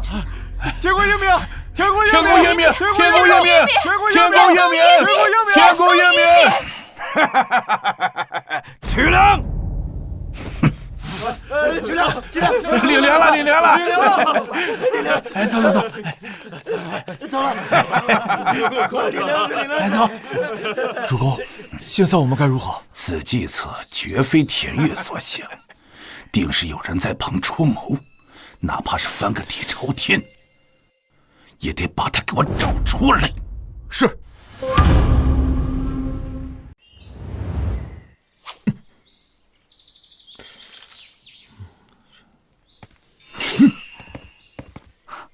小师兄，你这剑法慢吞吞的，真要刺人，人早跑了。这快和慢啊是相对的，我现在慢是为了日后快，慢的时候动作标准，快的时候啊动作自然就标准了。韩兄啊，你若是不懂武功，就别乱说。武通常都是由慢到快。我不懂武功，但是小师兄现在看起来，这个精气神倒是旺盛了许多呀。这以前啊是这饥一餐饱一餐的，风餐露宿，现在是吃喝不愁了。再加上我心态足够端正，身体恢复后啊，体质大幅度增长，精气神也增长了不少，人自然就看起来精神多了。不知二位师兄前来找我何事啊？当然是来庆祝小师兄恢复了爵位。这酒水我都准备好了。如此甚好，来，快请坐。请。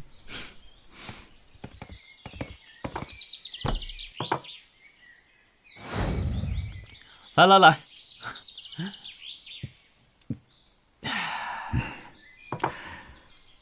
那后进怕是要气得睡不着觉了。我听说他现在正满城打听是谁给田悦献的计策。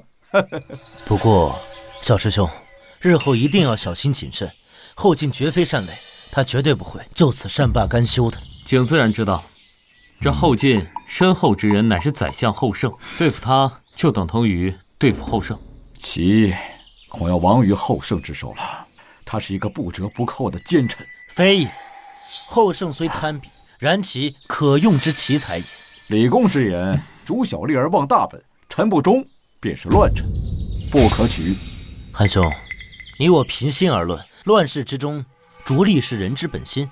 齐王本就暗弱无能，不能治臣，不能察奸，就算无后胜，以其之懈怠，也难挡天下大事。师兄，你这话是何意？要我说，后胜不过是一个被大事推着走的庸人，贪是真贪，蠢也是真蠢，却也算不上是大奸大恶。他虽坏其事，却也让其不战而降，百姓少受兵戈屠戮。知兄此言，是以仁义宽奸邪，以大事废公义。他后胜身居其相，受社稷之托，君主之尊，本当奉公守法，强兵保国，死而后已。可差呢，为一己富贵，断送一国宗庙，此乃以私害公，以戮亡其国，便是乱臣，是我等眼中必诛之贼。怎可因少了战乱而轻饶？乱世愈乱，愈要将臣道严法度，否则天下再无宁日。你论的是治公之理，我讲的是世间实情。后胜是小人，可小人之祸根源在上不在下，只杀一个后胜，天下还会有千百万个后胜。实情正因如此，才要明确定论，以儆效尤。你讲实情，讲人性；我讲纲纪，讲法度，讲臣道。法度一松，人心一乱，小国亡，大国危，天下四分五裂。后胜这种人，可比，可诛，不可恕。你守的是法之言，我认的是事之实。后胜是恶臣，毋庸置疑。可恶臣之身，非独人心之坏，更是时势和治道之失罢了。胡言乱语！若天下没有纲纪、法度、臣道，会惹出多少事端？事之实才是事之道。你，二位莫要争吵，今天是个好日子，喝酒，喝酒，不要因为这后胜之事影响了我们的雅致啊！坐下喝酒，喝酒啊！要不二位教我习剑如何？用不着他来，我的剑道造诣在他之上。哼，难说。哼，你要试试我的宝剑是否锋利？哎，不练了，不练了，还是喝酒，喝酒。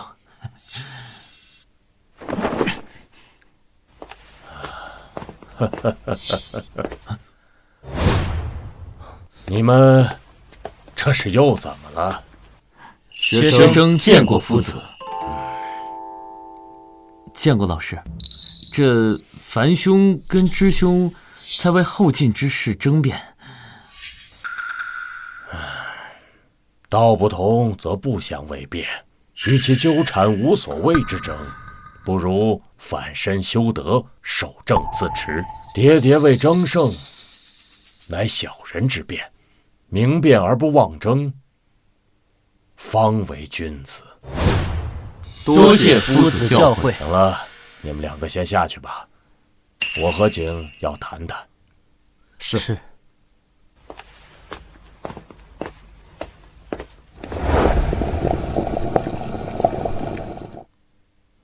不知老师找学生所为何事啊？哼，对付后进也不和老夫商量一下，你眼中还有老夫这个老师吗？学生知错，学生只是不想因为此事而牵连到老师。你如此鲁莽，后进绝非善茬。倘若他要对付你，那不过是举手之间，你这是何苦呢？学生是在赌，若是这一步走对了，那便是重振士卒。那倘若要走错了呢？老师可曾见过庶民家的老鼠？学生见过，庶民家的老鼠饿得前胸贴后背，与庶民无异。可这富人家的老鼠，学生也见过，个个膘肥体壮，圆得像个球。庶民家的老鼠又瘦又怕人，而富人家的老鼠又肥又安稳。正所谓人之嫌不消，譬如鼠蚁，在所自除耳。人之嫌不消，譬如鼠蚁，在所自除耳。好，说得真好啊！你想要一个更好的平台，但齐国并非最适合你呀。学生并非圣贤，无法预知未来，只能走一步看一步。倘若这时机到了，学生也该离开齐国了。老夫见你心里有数，这便放心了。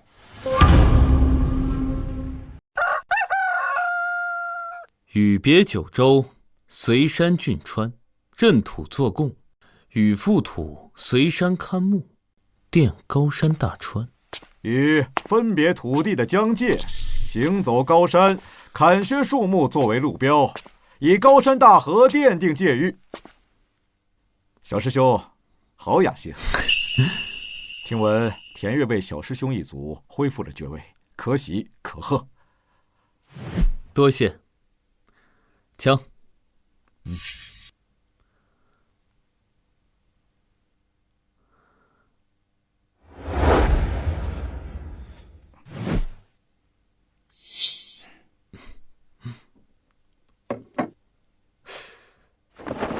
不过，你方才对禹贡的解释并不到位，我认为里面还蕴藏着更深层次的东西。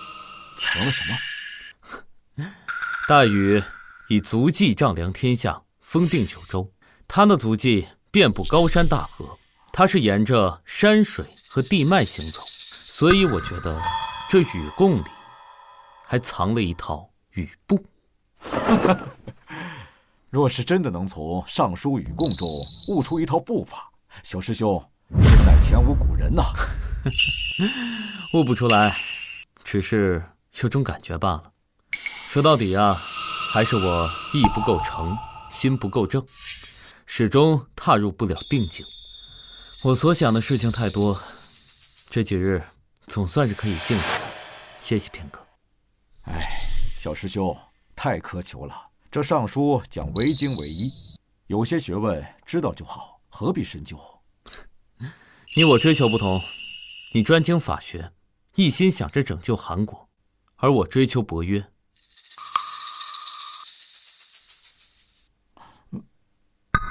小师兄怎么这么看我？你入定。昨晚做了一个梦，不小心踏入时间长河，感悟到一些东西，尤其是近些日子你给我的启发。唉，中庸有言，至诚之道，可以前之。你已踏入定境，小师兄怎知我看到了什么？你一心一意想要拯救韩国，为此甚至还入了定，可见你这意够诚，心够正。可问题是，韩国你救得了吗？小师兄说的是，不过救不救得，总得去试试。所以你会死，我一点都不意外。明知不可为而为之，这就是大气魄、大胸怀，难怪你能入定。小师兄觉得，这天地间是否有一种超越凡人的力量，在冥冥中掌控着命运？这与我有何干系啊？怎么会没有关系呢？我心即是天理，心外无物，不往外求。所以，是否有这种力量，跟我没关系。我会随着我的本心而动，以良知知行合一。这就是小师兄的心学，有些像道家天宗的观念。以前听小师兄讲心学，总觉得是一些荒诞之言。如今才发现，这心学若水之寒，若火之热。你不是来单纯找我谈心的吧？我每天晚上都重复做着一个梦，醒来后记不清内容，但枕上的泪痕犹在，不知道是伤心的泪水，还是有所领悟的喜悦。梦里我总能听到一首歌，仿佛我的心就变得透彻，我感受到一种召唤。你要走了？等下去与老师告别，然后随着召唤游历一番，最后再回到韩国。你才刚入定，为何不等长定后再走？小师兄知道，这定静不定静的，我不在乎这些，我只想用我所学拯救韩国。你看，李知师弟不也没有追求定静吗？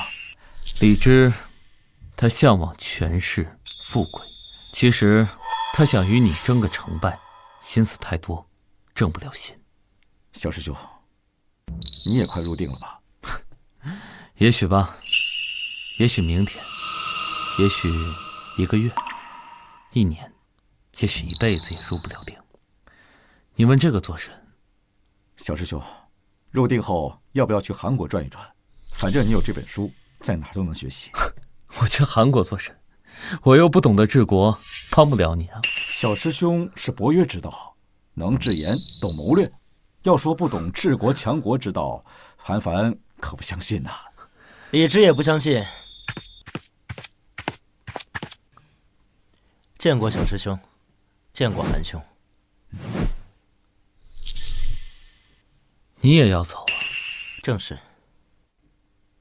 二位，有缘再会。小师兄，再会。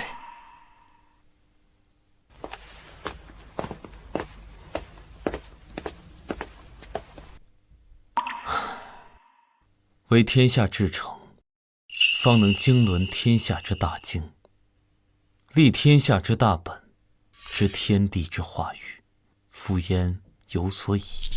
李知，你一生以功利为先，以权位为倚，同门相忌，终究会以悲剧收场啊！为天下至诚，方能经纶天下之大经，立天下之大本。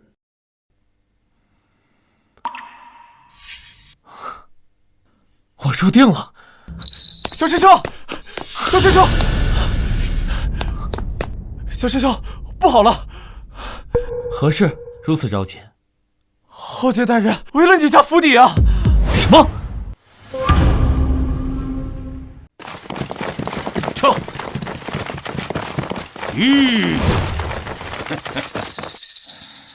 高景，滚出来见本座！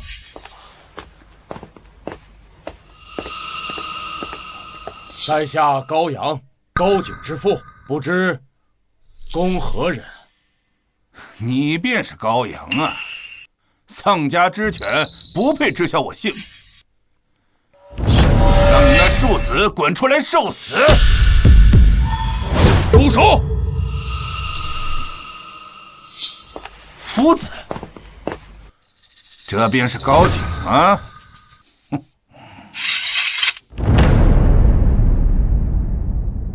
不知公为何要带人围了我家？不知？别以为我不清楚你做这些混账的事。公知哪些？你该死！我若是说出粮仓因他而失，那些刁民也会认为我私吞军粮，不守君子之道。后宫无理无据，便带人围了高府，这恐怕不好吧？谁说没有啊？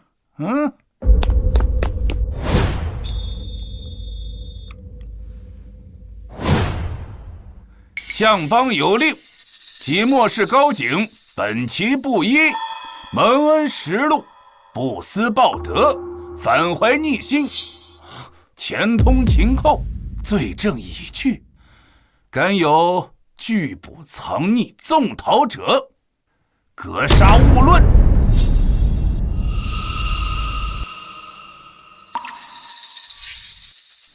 什么？这千算万算没算到，这齐国相邦专权竟腐败到如此地步，后晋也太不要脸了，伪造罪证来抓我。相邦檄文在此，可有异议啊？来，给我抓住他！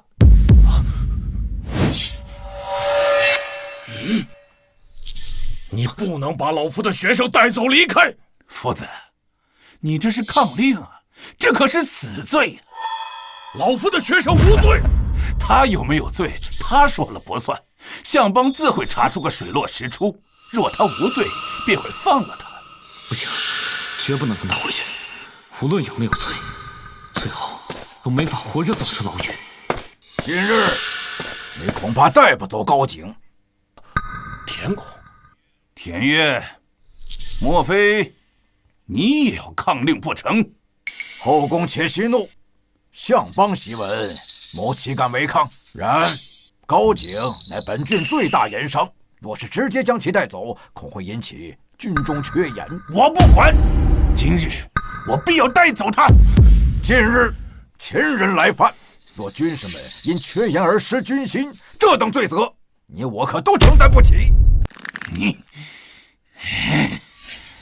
国君近日尤为关注边境，若是此事出了岔子，会影响相邦。闪开！我知道，明日我必要带他走。田某多谢。我再让你多活一天。我们走。驾！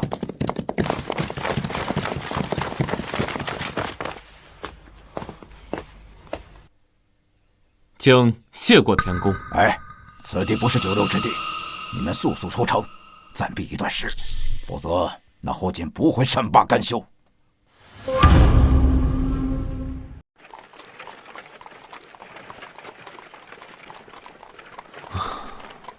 我才入定境，就被迫外出游历，不是逃难。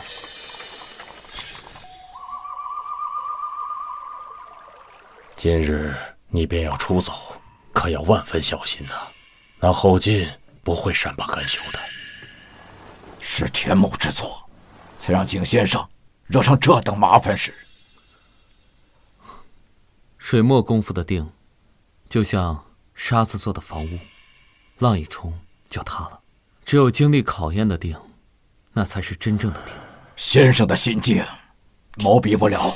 老师，我爹娘、阿姐、阿妹，还劳烦您将他们送去韩国。这后晋要杀的人是我，他们跟着我，只会受累。好，也正好。齐国中若论奢华，以韩国最盛。倘若你能在韩国的奢华中定得住心，那才是真的定。定而后能静，接下来韩国会闹得很欢，你去看看能不能在闹中取个静。谢谢老师。景先生，有缘再会。哎呀，这读万卷书，也比不上那至高无上的权力。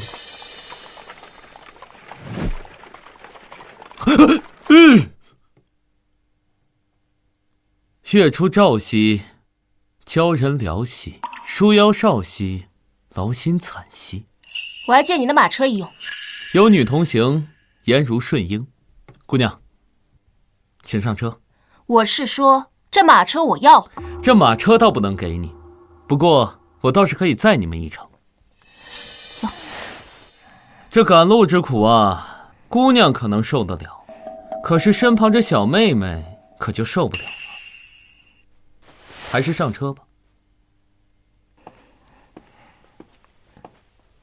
多谢。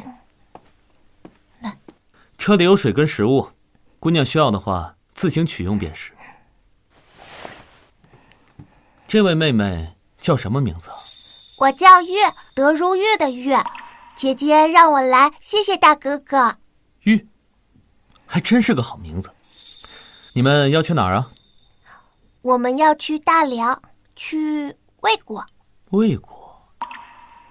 行，那我就先送你们去魏国。小先生不必如此。我又没有什么事儿，去哪儿对我而言都一样。绕路去魏国，还能避免被后晋盯上。小先生是儒家弟子。儒家高景见过夫人，也见过玉姑娘。见过高景哥哥。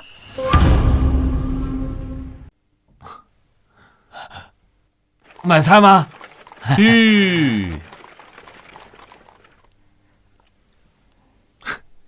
买菜。哎，5百钱。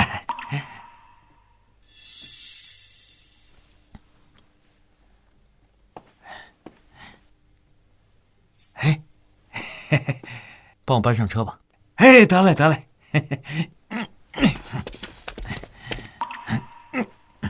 为何买这么多？出了这齐地，我有再多的刀币，也很难再买到东西了。也是。要是有人能统一这大中华的货币，就不必如此了。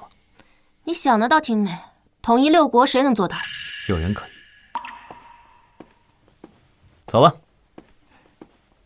去。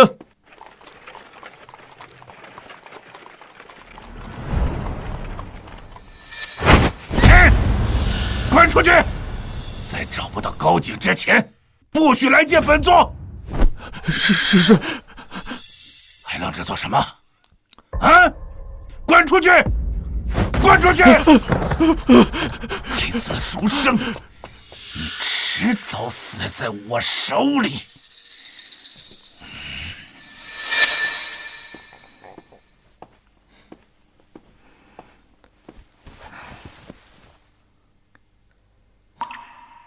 为何不在镇上留宿？这接触的人越多，越容易暴露行踪。你知道我是谁？使乐待成，攻乐成，乐成走。令尊连尊，此时应该正处大梁吧？我不知道你在说什么。你有没有听说过一句话：儒生不出门，便知天下事？没有。如果这样，你还游历做什么？知天下易，救天下难呐。我没有恶意。我知道，否则你已经死了。但这解释不了你为什么会知道我。你猜？小孩子啊，还猜？怎么样？还行吗？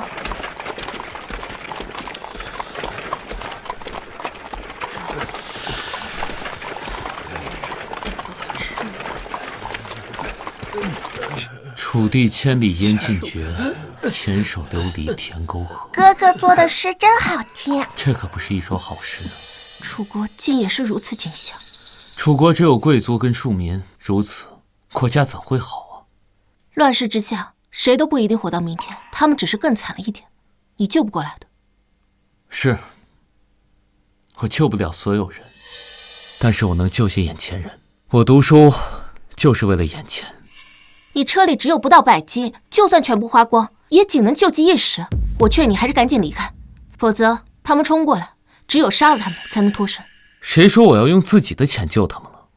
我这2天在读杨朱的“拔一毛而利天下，不为也”，虽然是被孟子骂了，但是很符合我的观念。你稍等我一下。姐姐，哥哥在干什么？也许他在改变这个世界吧。谢谢谢谢。我刚才同他们说好了，答应帮他们找一条活路，不过可能需要耽搁一段时间。你着急去大泽山吗？这里有上千人，他们没有土地，没有粮食，没有家园，你要怎么帮他们？上千人呢，怎么能说是一无所有？你没看见，他们已经有了最珍贵的东西。我不着急。行，那你等我一段时间，差不多2个月左右就行。哥哥，他们是什么人？他们呀，是百越的难民，在楚国没有活路，想要去韩国看看能不能活下去。那我们怎么给他们找活路啊？当然是先给他们建个家了。可是没有土地，怎么建家？这土地不是到处都有吗？我们先占用一下，到时候给土地的主人说一下就行。主人不同意怎么办？不同意，那就不得不让他同意。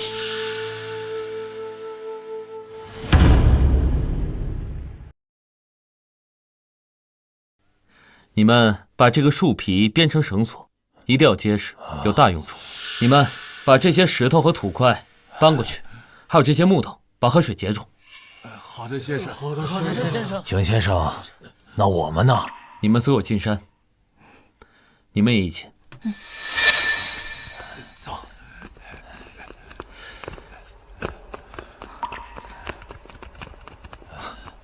这个根茎能吃，把根茎挖走。好。这个也能吃，挖走。还有这个，这个是药材，能治疗发热。这个能导致腹泻，挖走。至于这个，还没结果实，先做个标记。等摘了果子，把它移到山脚下去。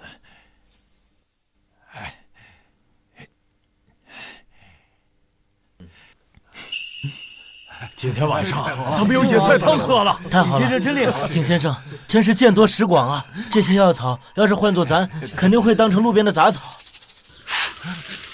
哎，鹿，你有这鹿！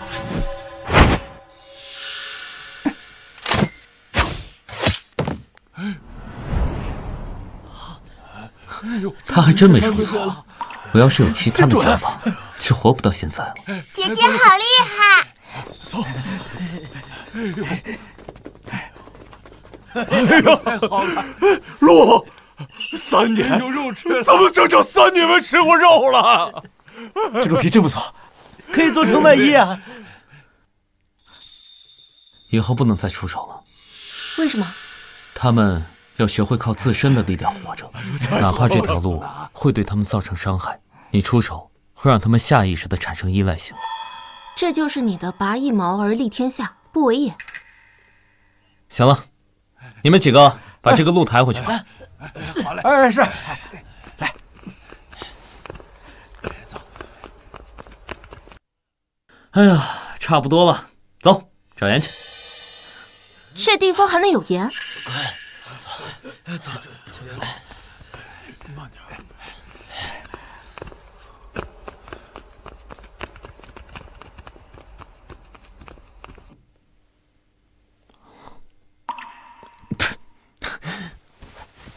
是盐矿，来人，搬几块石头回去。这是毒盐，把毒去掉不就行了？你怎么知道这个方向有盐呢？这动物也是要吃盐的，差不多够吃2天了。走，回去。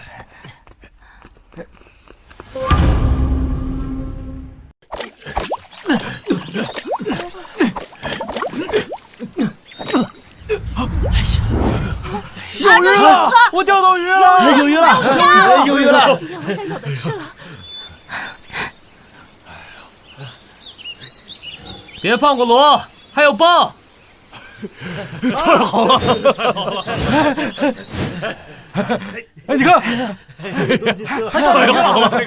以后咱们再也不用挨饿了。快把鱼给我！咱们晚上不愁吃了。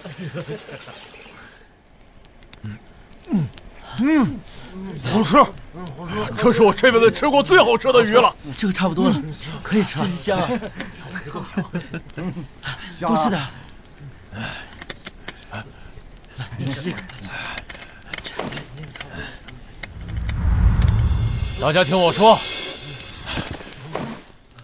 景先生，你对我们的大恩大德，我们无以为报。今后我们大伙就跟你共生死。上刀山下火海，没你我们也活不了啊！对，是啊！主公，快请起！你们不必这样，我这样做是让自己心里也好受些。你们早些吃完，早些休息，这天色也不早了啊！多谢景先生，多谢景先生，多谢景先生。来，这个差不多了，可以吃。真香啊！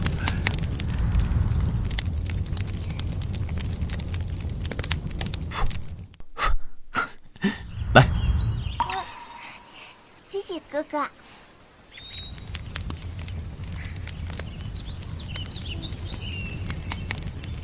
好吃吗？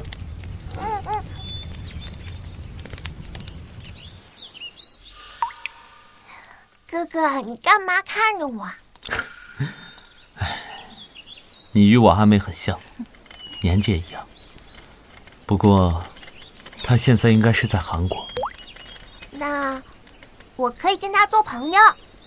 好啊。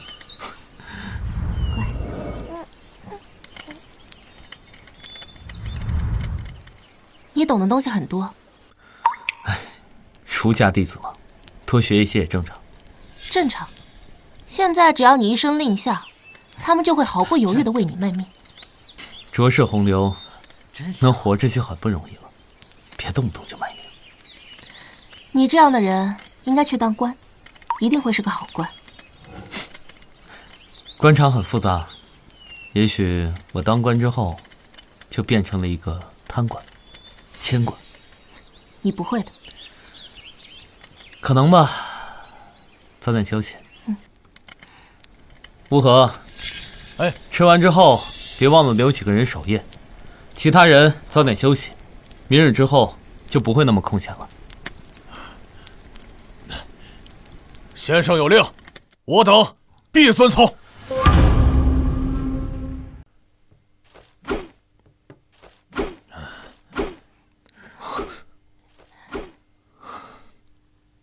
事成，雄居天下；不成，守此，足以必老。你还真是博学，竟然还懂建筑。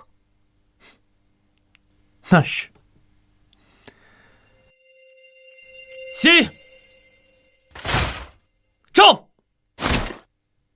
前后左右对齐，立时刻。诸位，要想在此乱世中生存，必须做到人人能战，人人敢战，不论男女。是。好，乌合，带他们训练吧。是。全体听我口令！1、2、3、4、5、6。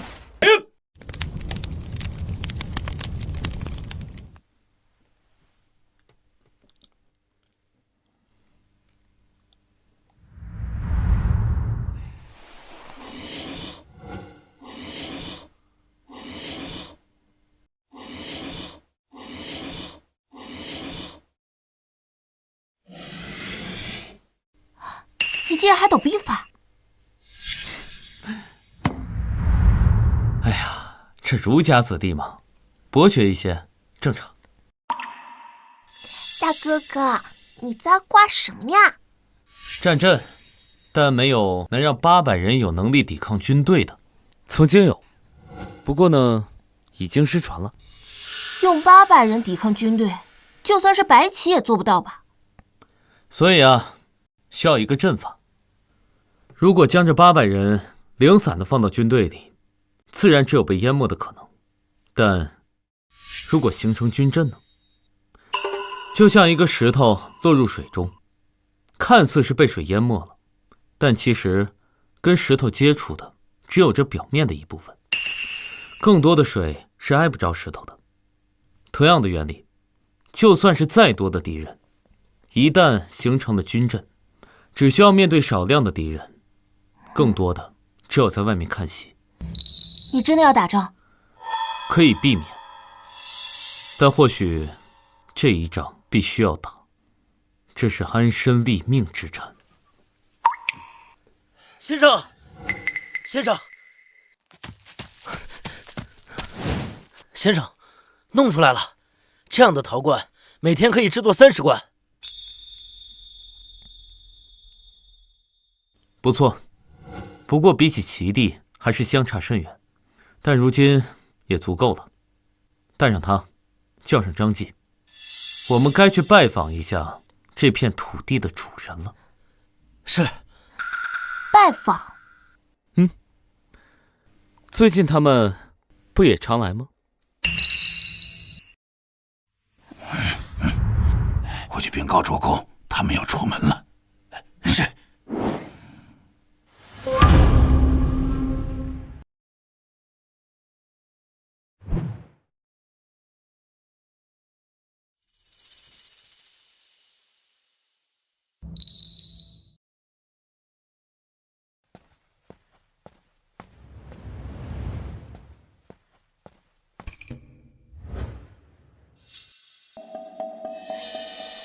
米氏卓姓，李见过先生。儒生高景见过卓兄。原来是儒家弟子，失礼了，快请进。请。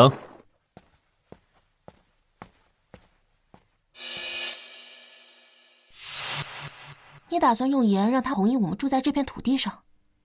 不，我打算把盐卖给他，用来买武器跟甲胄，然后跟他开战。什么？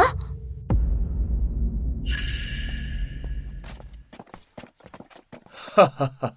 景帝学识惊人，见识广博，可叹我一开始以为景帝年幼，心中还有所轻视，如今看来真是有眼无珠啊！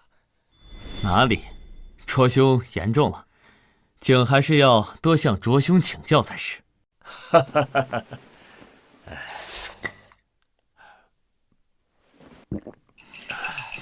这莫不是吴茶？哦，兄弟还知道吴茶？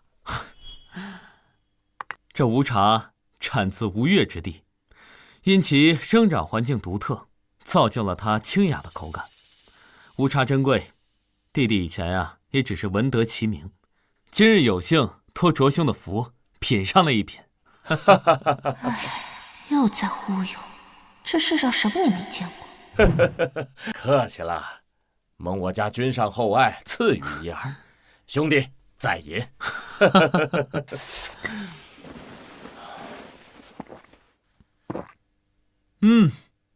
果然是好茶。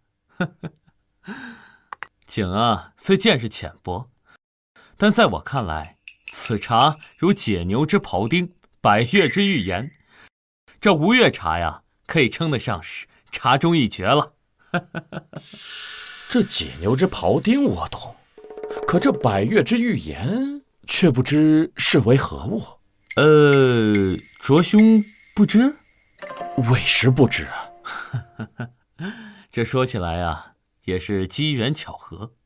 景游历入楚，路上偶遇了一些百越之民，经交谈得知，他们有一种制盐的法子，这制出来的盐如玉如翡，色泽晶莹剔透，口感绝佳，毫无苦涩之味啊。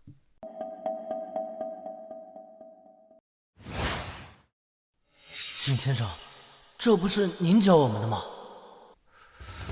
这百越之地居然有如此的制盐之法，李怎么从未听说过？这莫要说是卓兄您了，景也从未听说过，心里自然是不信，便对他们说，这要是没有实物的话，实在难以相信呢。这群百越之民可有实物？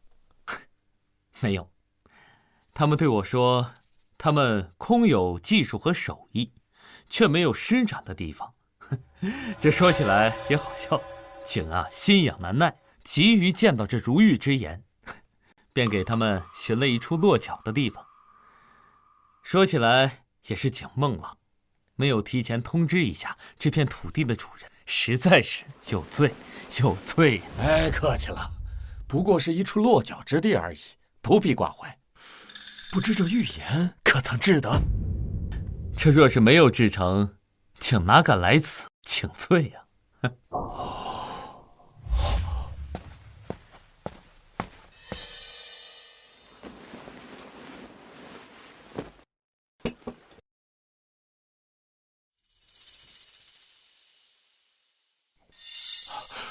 这便是那预言。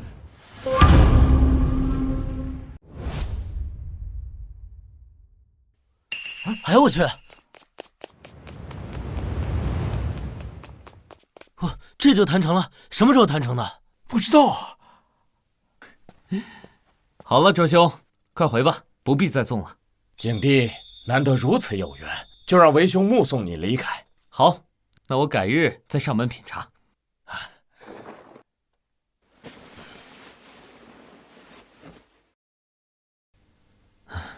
走。是。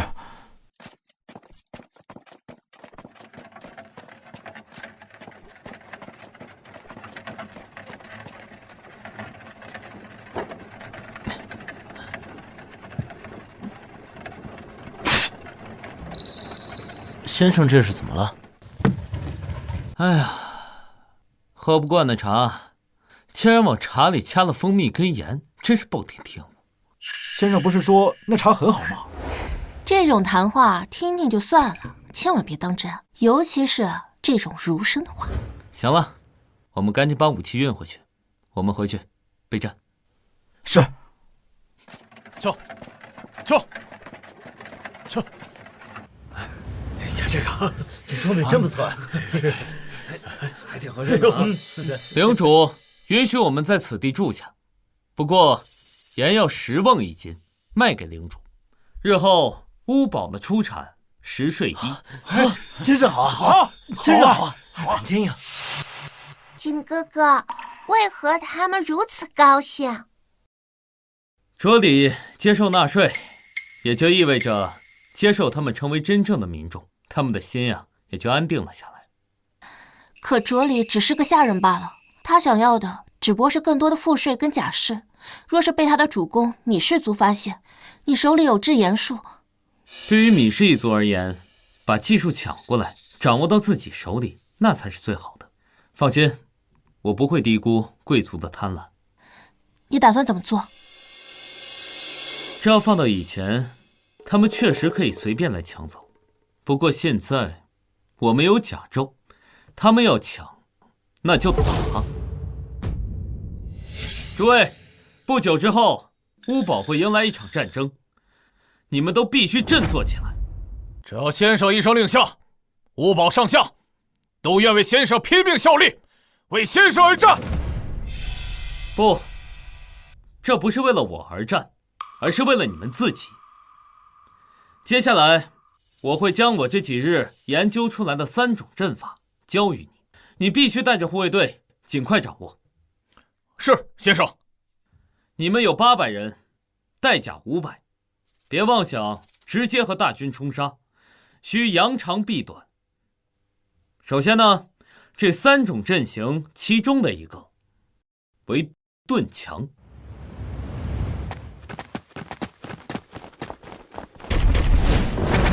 第2种阵法且为元手，这最后一种攻法就是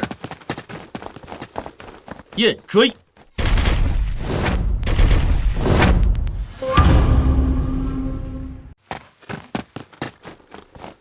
非常好，这兵法4要素风、火、山、林，无论是盾墙还是元手，必须做到不动如山，就如激流里的石头，一旦被撼动，就只有被淹没的可能。这急如风，掠如火，徐如林，守如山，只要做到其中一点，就能够让乌堡在此地立足。先前的军训就是为了让你们做到令行禁止，磨练意志。这往后做到什么程度，是站着求活还是跪着求生，就看各位自己的了。是，先生。先生，大事不好了，有敌人来袭。敌袭？莫非是米氏一族发现我们的存在？不是，他们不是楚人，是齐人。齐人？对，方才我带人去城中买粮，折返回来的时候遇到一伙人，他们的主公叫什么？后晋。他们一遇见我们，就抢夺了所有粮食。后晋？此地乃是齐国和楚国的边境，他能找来此处，似乎也是合情合理的。先生，那我们该如何应对啊？这不正好是一个绝佳的练兵机会吗？告诉各位，立刻准备，要开战了。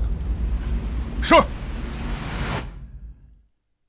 所有人听令，西立正，向后转，齐步走。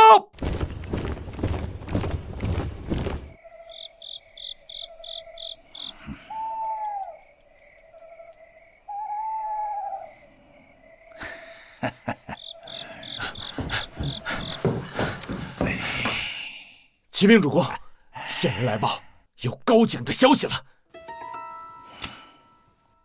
我苦寻数月，可算是找到你了，高景，快讲。前几日，有人在卓里城中见过他。他在城中？他若住在城里，我等身份特殊，着实不好对付。哼，看来只能请示楚王出面了。啊，并非，他住在多胡泽山脚下。什么？太好了，简直天助我也！快，准备人马，即刻启程！老子要亲手砍下高景的头颅！怒！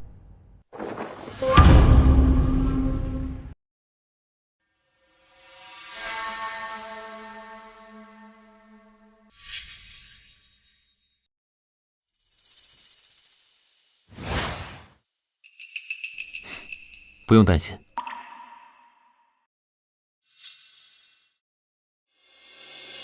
后晋，你还真是胆大包天，竟然敢私自带兵入楚国境内。此事若是传到楚王那儿，不怕引发两国矛盾吗？只要你和你身边的人全死了，就没人知道我来过呀。嗯，是吗？哼，我承认你有点手段，你竟能在数月内便组建一支数百人的军队。可是我有上千人马，你区区几百号人，你玩什么命啊？拿什么给我斗？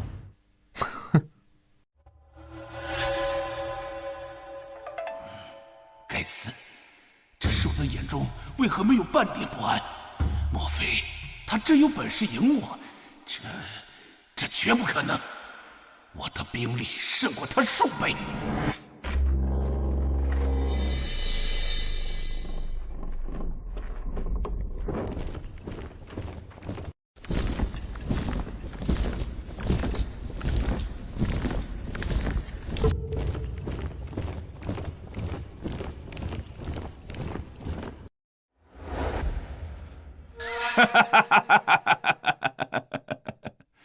若是你们躲避不出，我们军队还需要费点事儿啊！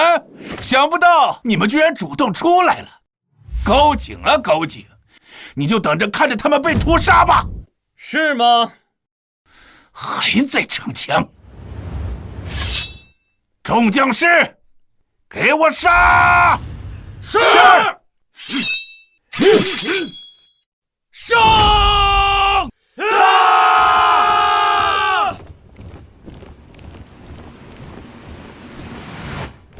诸位，为什么而战已经不需要说明了。我们身后就是先生，我们该当如何？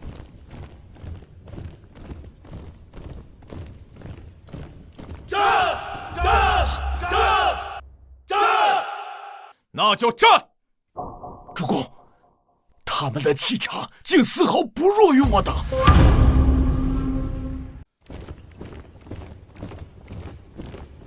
大家准备，手，盾枪！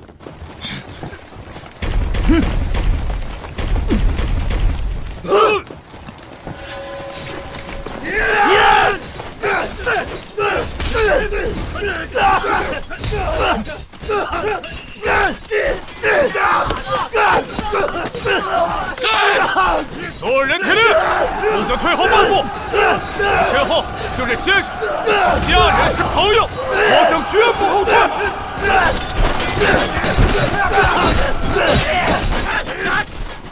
攻！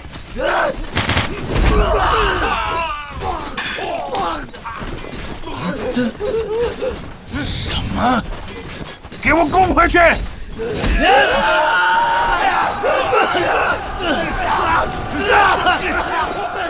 手！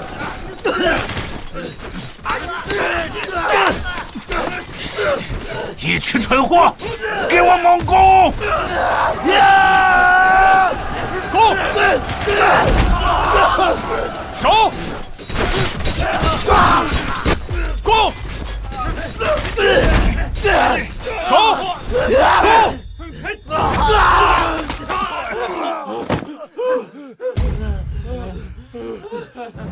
这怎么可能？快给我攻回去！给我攻回去！主公，他们的纪律性和战阵都太强了，再这样下去，我们恐怕会输的。混账！一群蠢货，连一群刁民都比不过吗？啊！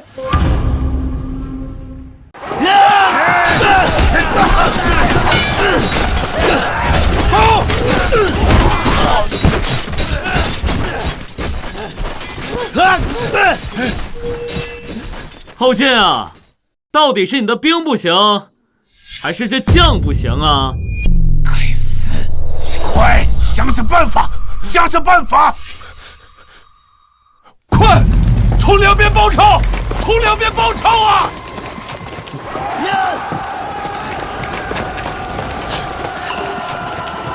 云！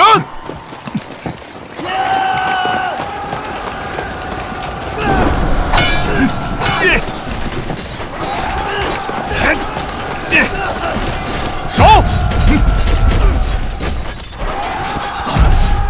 这怎么可能？这到底是什么战法？主公，这高阶的兵法造诣，皆在我等之上，我将实在应付不来啊！蠢货，连一介儒生都比不过，我养你有何用？你这庶子，莫非是有鬼神之能？你这说的哪里话？景乃是儒家弟子，一向敬鬼神而远之。所有人，以我为首，夜追！诸位，随我杀了他！杀！冲！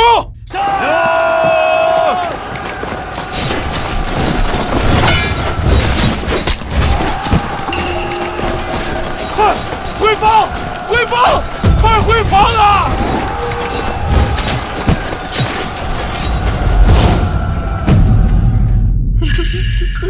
鬼神之力啊！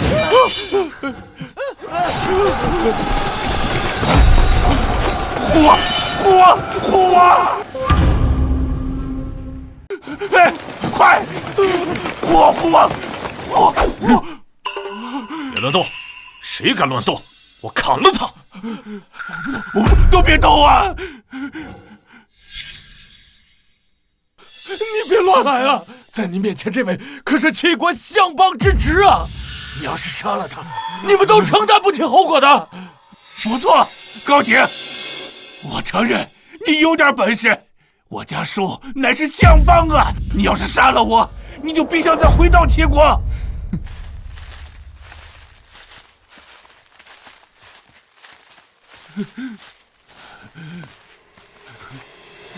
你说什么？回齐国？你怎么就确定我想回去啊？我查过你们氏族，当年你爹殷礼被贬为庶民，他一生操劳，供你读书，不就是为了恢复贵族身份？你若是杀了我，别说恢复身份了，就连回齐国都是痴心妄想啊！那现在我还回得去？对，你只要放了我，我让我叔父赦免你无罪，而且你博学多才，你回去要想统兵，或是入朝为官，我叔父都能给你。只要放了我，你就有数不尽的荣华富贵啊！哎，可笑啊！我本来就是无罪的，有罪的人反倒是你。我不知道你在说什么呀？还在这装糊涂！后进，你与你的叔父相邦勾结秦人，妄图以此换取荣华富贵，别以为没人知道。齐国有你们这些蛀虫，亡国那是迟早的事儿。一派胡言！我叔父之所以这么做，皆是为齐国能够长盛万代啊！就凭你们？那你还是去阎王那儿做你的春秋大梦去吧。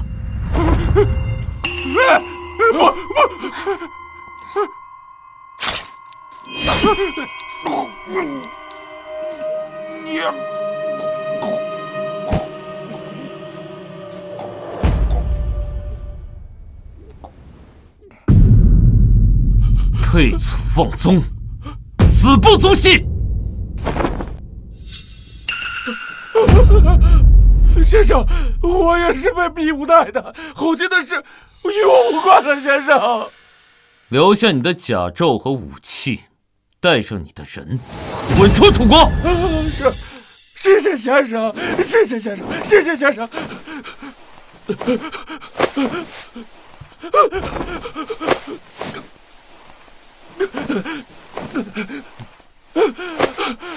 谢谢先生。胜了，我们胜利了！先生万岁！先生万岁！先生万岁！来，端起来，来喝，干，行不行啊？来，喝，干了。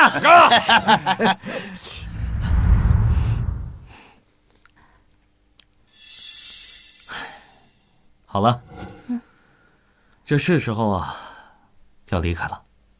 什么？怎么，你不舍得了？我知道，你志不在此，你心在远方。先前说好了，为他们找条活路，现在已经做到了，自然是要离开的。况且我的家人都在韩国，自然不能留在这儿。怎么了？你要留下？我父亲在魏国，你不同他们告个别吗？来喝，干，行不行啊？你喝，不了，给他们留封信吧。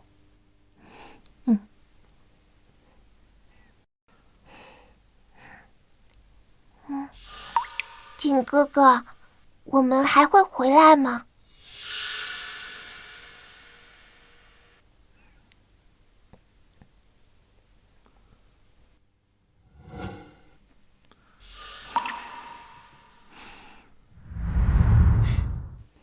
或许吧。你就这么丢下大家吗？我也不可能照顾他们一辈子。人呢，总归还是要靠自己的。你长大了也一样。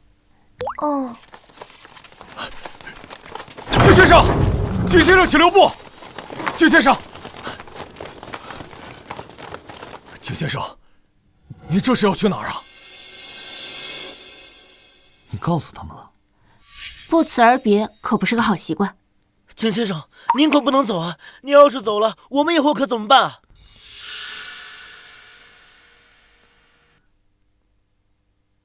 你们能战胜后晋的大军，就意味着已经有了立足之地。往后啊，就不必再需要我了。可是，先生，天下没有不散的宴席，不必再挽留。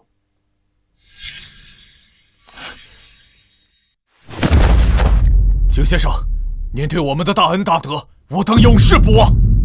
乌合，你有统兵之才，往后万分不可懈怠。我还会再回来看你们的。诸位，来日再会。再会。先生慢走。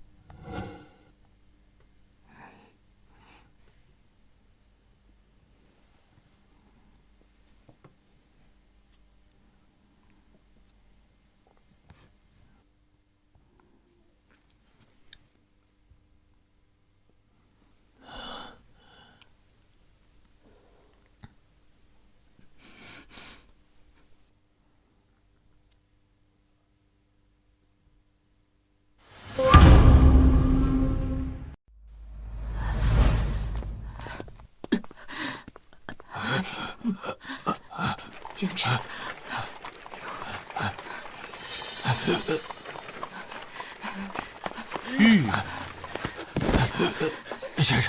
先生，给我吃的吧，我们好久没吃东西了。